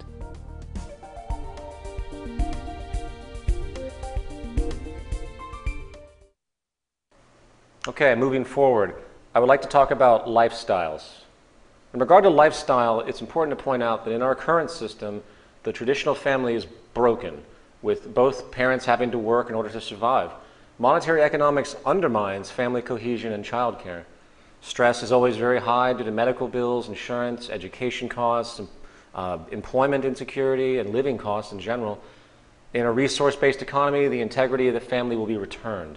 Concurrently, the cultural values of society as a whole would undergo profound change. With the monetary system outgrown and the world working together to produce an abundance and a sustainable practice for all the citizens of Earth, activities we appreciate will greatly expand. For the amount of human freedom will be unlike anything we know today. Not to mention our motivation will be dramatically altered from taking to giving to society. That is what's rewarded. Now, one of the more in-depth changes in values and lifestyle will be the way people think about property. And I know this is a sensitive point. In most of the world today, property is a powerful concept, with people often associating their social status to what they own. Excuse me. As stated before, the monetary system requires cyclical consumption to function. This naturally leads to the need for people to be manipulated into thinking they want or need a particular good or service. With the powerful tactics of modern advertising, most in the world support an artificial, materialistic value system that entails wanting more and more goods and services, often regardless of necessity or utility. This influence will no longer exist. There is no reason for us to manipulate each other anymore. Communism. Oh, yeah. Not to mention that in a resource-based economy, there is no reason for property. And you know, you can throw out labels about this system in regards to social ideas that have existed in the past, but until you address the reasoning that these ideas came from, until you look at the train of thought the arrival of conclusions based on tangible, unfolding intellectual inference, then there's no point to even consider that this has anything to do with anything else. Moving on, back to my point, there is no reason for property in a resource-based economy. Property is an outgrowth of scarcity. People who had to work very hard to create or obtain a product or resource in turn protected it because it had value relative to the labor entailed along with the scarcity associated. Property is not an American or capitalist idea. It is a primitive mental perspective generated from generations of scarcity. People claim ownership because it is simply a legal form of protection. In fact, it is a form of controlled restriction. In a systems approach designed to produce efficiency and abundance, without the need for money, the idea of ownership becomes absolutely irrelevant and extremely impractical. In this new system, no one owns anything. Instead, everyone has access to everything. Ownership is a massive burden. No longer will you need to live in one place. You could travel the world constantly, getting what you need as you go along. Anything that's needed is obtained without restriction. We hoard things in our current culture. We have houses and apartments full of junk that we're afraid to get rid of because we know they have some kind of monetary value. And again, there's no reason for abuse in such a system because there's nothing to gain. You can't steal things that no one owns, and you certainly couldn't sell them. In this system, without the need for money, the idea of ownership becomes irrelevant. It is a shared system. In this model, the city complex, or in fact, the entire world, is really your home. If you require an automobile for whatever reason, the car is made available to you. When you get to your destination, the satellite-based driving system, which we do have today, we can drive cars with satellite. The car will automatically be made available to you and then be made available to others after you're finished, as opposed to sitting in some parking lot for likely 80% of the life of the automobile. This is what we do. We waste so many resources and so much space with this primitive concept of personal ownership. To put it into a phrase, the resources of the planet become common heritage to all the world's people.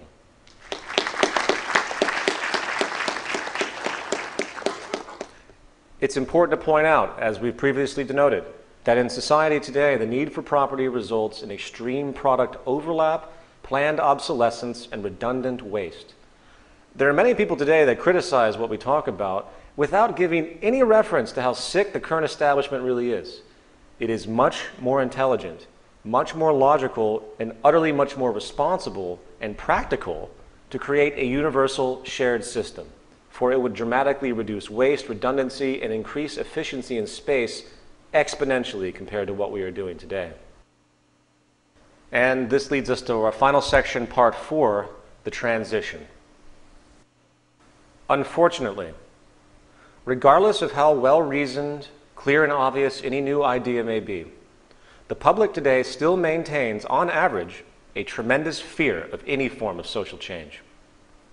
This is largely due to the propaganda and indoctrination which has been pushed upon them by the various establishment powers, which, of course, prefer to maintain their power. In fact, it really isn't the technical understandings and implementation of the physical attributes that comprise a resource-based economy which is the problem. What we're describing is nothing more than the practical application of known methods. And even if we couldn't do certain things right now, it's the reasoning that's important. It's the methodology we should be using that I hope everyone here thoroughly understands. The problem, in fact, is the opposing cultural values of society. That is what stands in the way. The ingrained patterns and uninformed nature of the conditioned culture. This is the most difficult aspect to consider when we talk about moving from point A to point B. And this is where the Zeitgeist movement, an organization I work with, comes in. We are the activist communication arm of the Venus Project. We are here to spread statistical information and socially positive value identifications in the hope of bringing people into an awareness of the incredibly positive possibilities the future can hold. Once these understandings are fully realized, I really believe that most people will never be able to look at the world today in the same way. And the problems we find as commonplace today will become simply unacceptable, motivating change. I would like to quickly point out that the term zeitgeist is defined as the general intellectual, moral, and cultural climate of an era. The term movement very simply implies motion or change. Therefore, the Zeitgeist movement is thus an organization which urges change in the dominant intellectual, moral, and cultural climate of the time, specifically to values and practices which would better serve the well-being of the whole of humanity, regardless of race, religion, creed, or any other form of contrived social status. We are, again, in effect, the educational and activist arm of Jacques Fresco's Venus Project, working to unify the world in this common direction. To date, we have about 360,000 members operating in about 100 regional chapters over about 200 countries, which is pretty good considering the movement's only been around for about 9 or 10 months.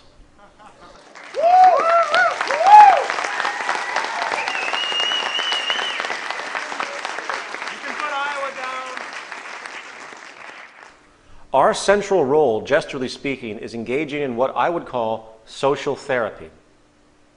The little discussed reality is that human beings are subject to social conditioning in a powerful way. And if we had the type of society we just described tomorrow, most people would be left confused and disillusioned. It would be like taking a native from the Amazon jungle and dropping them into New York City without any education whatsoever. Their behavior would be based on values which have no relevance in this new environment. In fact, and I know this might sound like a bold statement, but ethics, morality, and values are only as relevant as the social environment's propensity to support them or not. The Zeitgeist movement has various projects in the works. We are working to educate people and hopefully bring them into a new perspective. We have teams and chapters, radio shows, films, PDFs, and annual events to promote this direction. We also do not take any general donations and provide all of our educational materials for free to the public. We are decentralized and work holographically through regional chapter teams and project teams. We have no offices, we have no leaders. I'm not a leader, I'm here as a communicator, and I try to work equally with everyone else. In fact, I would say that we are the initiators of what we call the transition. I believe Mohandas Gandhi had it correct. We must become the change we want to see in the world.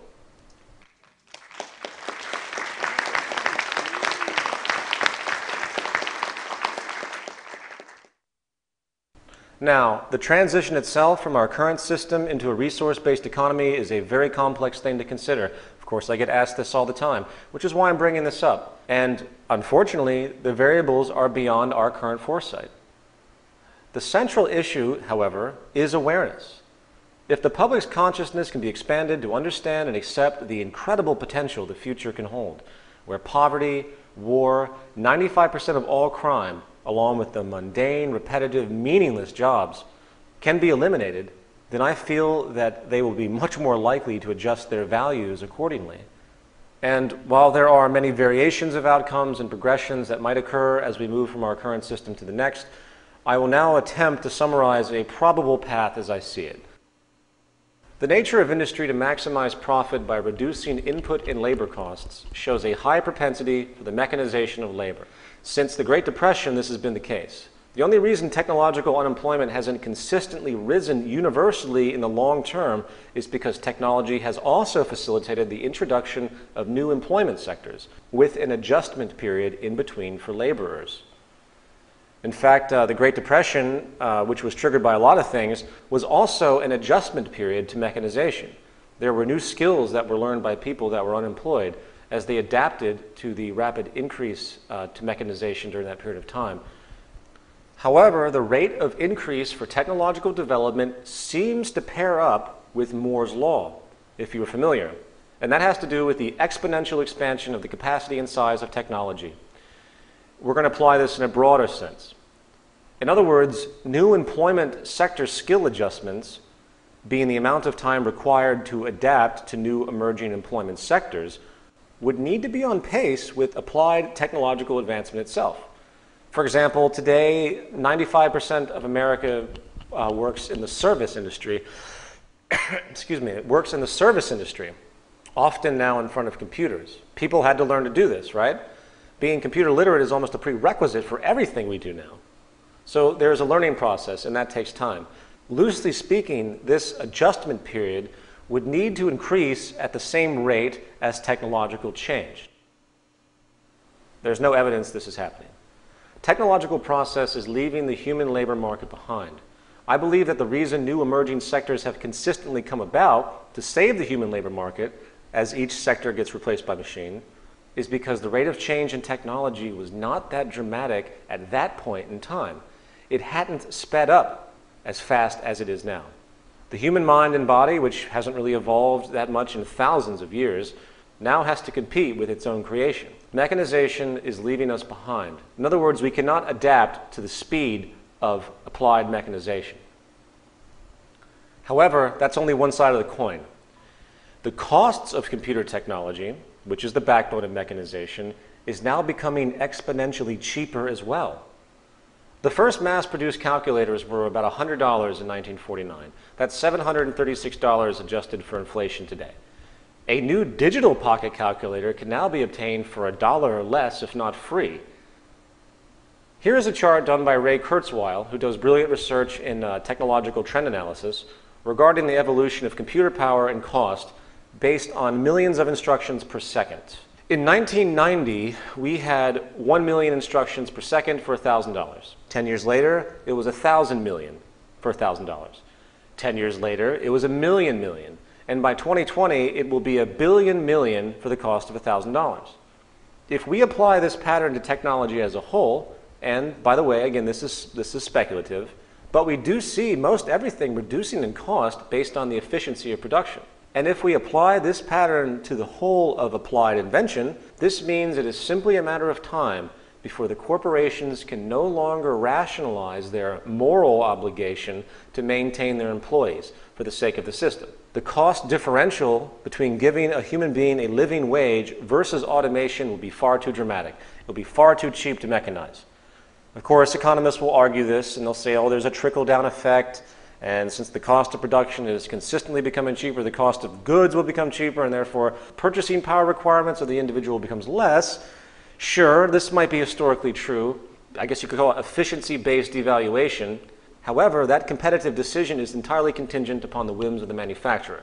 Therefore, there is a contradiction of motives. Remember, they get the machine so they can cut costs, so they can make more profit from their current price structure. Once this occurs, we're going to see more unemployment and more instability. And sadly, instability is often the prerequisite for social change. The problems constitute what we call biosocial pressures. The more destabilized things become, the more motivation there will be to seek an alternative. Of course, this is a delicate balance. I personally do not want to see any more suffering on this planet, but my feelings have no relevance to the patterns of social evolution. The Zeitgeist movement hopes to ease this issue by not only providing people with an alternative in an intellectual and statistically valid manner, but also a strategy to push forward, to essentially push the establishment to release their reins of arrogance, power, and inefficiency and join the rest of the world in a common goal of uninhibited sustainability. Hence, it is a mass awareness campaign, by promoting essentially a collective consciousness shift, if you will. We do this through a relentless global public awareness campaign, which will, in time, hopefully become so large in each country that the establishment will have no choice but to pay attention. It is based on the model of Gandhi and Martin Luther King Jr. If the establishment orders and government do not recognize this direction, then the public has a very unique position. We don't have to participate in the games that have been set up. Nonviolent, peaceful non-participation is a possible path. Frankly, I hope it won't be needed. However, I think we should be realistic. If the people of the world can see this alternative, learn about it, understand it, and support it, then no government, army, or bureaucracy in existence can stand in the way of a critical mass of global proportions. But again, I hope it doesn't come to that. I hope that the powers that be can come to terms with the fluid transition and see the merit of what we're talking about. But as we have shown, the established orders do not have that propensity. It's going to take influence, that's for sure.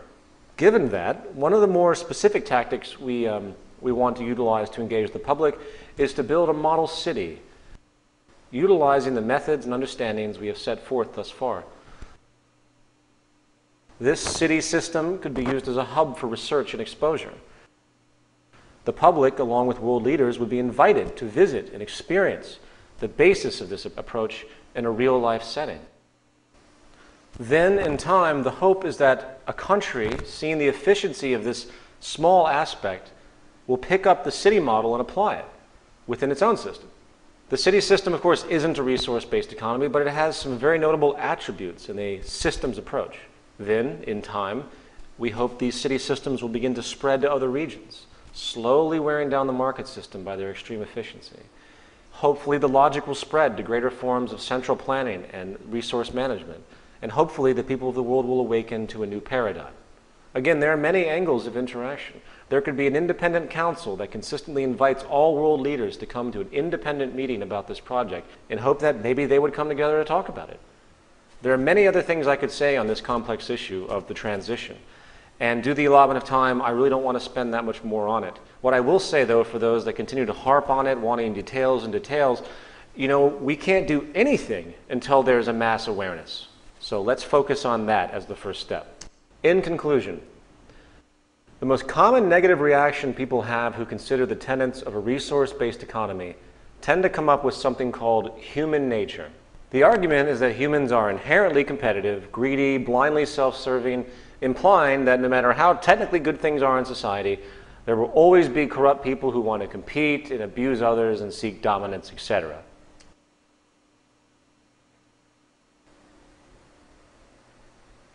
Is it against human nature to cooperate? That's the central question. It certainly seems that way, doesn't it? If you look at the historical record, you'll find that there's an endless series of wars, genocides, conquests, competitive tendencies, and power abuses. And given that is the pattern we recognize historically, I guess it's safe to assume that it must be a set human nature to behave in ways that are historically reoccurring. However, we also see that human beings do cooperate, and we cooperate quite well in certain environments. For example, in the military, cooperation is immense. It is a collective. The core interest is culminated. They work together and do so very well. Granted, they are competing against a common enemy, which is another army usually, but it's still cooperation nevertheless, even if it's isolated. Therefore, the environment plays a critical role on whether we decide to compete or cooperate. It's based on values, as groomed by the environment, not genetics. Remember, humans have been living in scarcity for thousands of years, battling each other for resources. While this cultural pattern is still very much in existence today, you have to remember that our current model of society is based on the assumption of the persistence of scarcity. If we were to eliminate the basic environmental cause, we will likely eliminate most competitive effects. And as far as genetics and behavior, please understand the functionality of gene expressions are very much contingent upon environmental stimulus, especially in regard to behavior. Genes are not autonomous initiators of commands. They, in effect, produce proteins. They don't cause behaviors in any sense of the idea. In the words of Professor of Biology and Neurology at Stanford University, Dr. Robert Sapolsky, genes are rarely about inevitability, especially when it comes to humans, the brain, or behavior. They are about vulnerability, propensities, and tendencies. Now, of course, neurochemicals and physiological traits do set propensities for a person's reactions and social gravitation. It is the environment which is most responsible for our values and behavior. I have found no concrete evidence to support the idea that there is a predetermined human nature in this sense. Our values, methods, and actions are developed and derived from experiences. The central point is that it requires a transition of culture to assist in this new worldview being realized and identified with. Given that, I have one final point I would like to leave you with. Anthropological studies have found that cooperation between non-human primates often comes from the notion of kinship. We humans share this as well. For example, most people tend to regard their family higher than their friends. Just watch The Sopranos and you'll see this association in play. There's their family, then there's their mafia family. It's just a clique, and these cliques develop by association. Well, interestingly enough, paleontologists have found that all of humanity seems to be linked back to a woman they call mitochondrial Eve, who lived about 250,000 years ago in Africa. She evidently bore a mitochondrial genome which was the template for all later mitochondrial genomes as we know today. In other words, we're all related. We are all kin. We're all family. Likewise, quantum mechanics, string theory, if you subscribe to these abstract fields, teach us that the divisions we see in our five-sense reality are essentially surface illusions. There is no separation. We exist in a sea of molecular flow. It doesn't matter what you call it, but the deeper we go, the more unified and similar things seem to become. In other words, all signs point to unity. So I want everyone listening to keep this in mind next time they turn on the TV and see the almost daily slaughter of soldiers around the world, the blue and white collar crime and abuse that occurs, the absurd, abject poverty, slavery, and destitution. These are your brothers, your daughters, your grandchildren, starving, murdering each other, leaving each other behind, you murdering, you being left behind, you being killed. Until we begin to see each other as ourselves, nothing will change. We are one planet. Thank you very much for coming.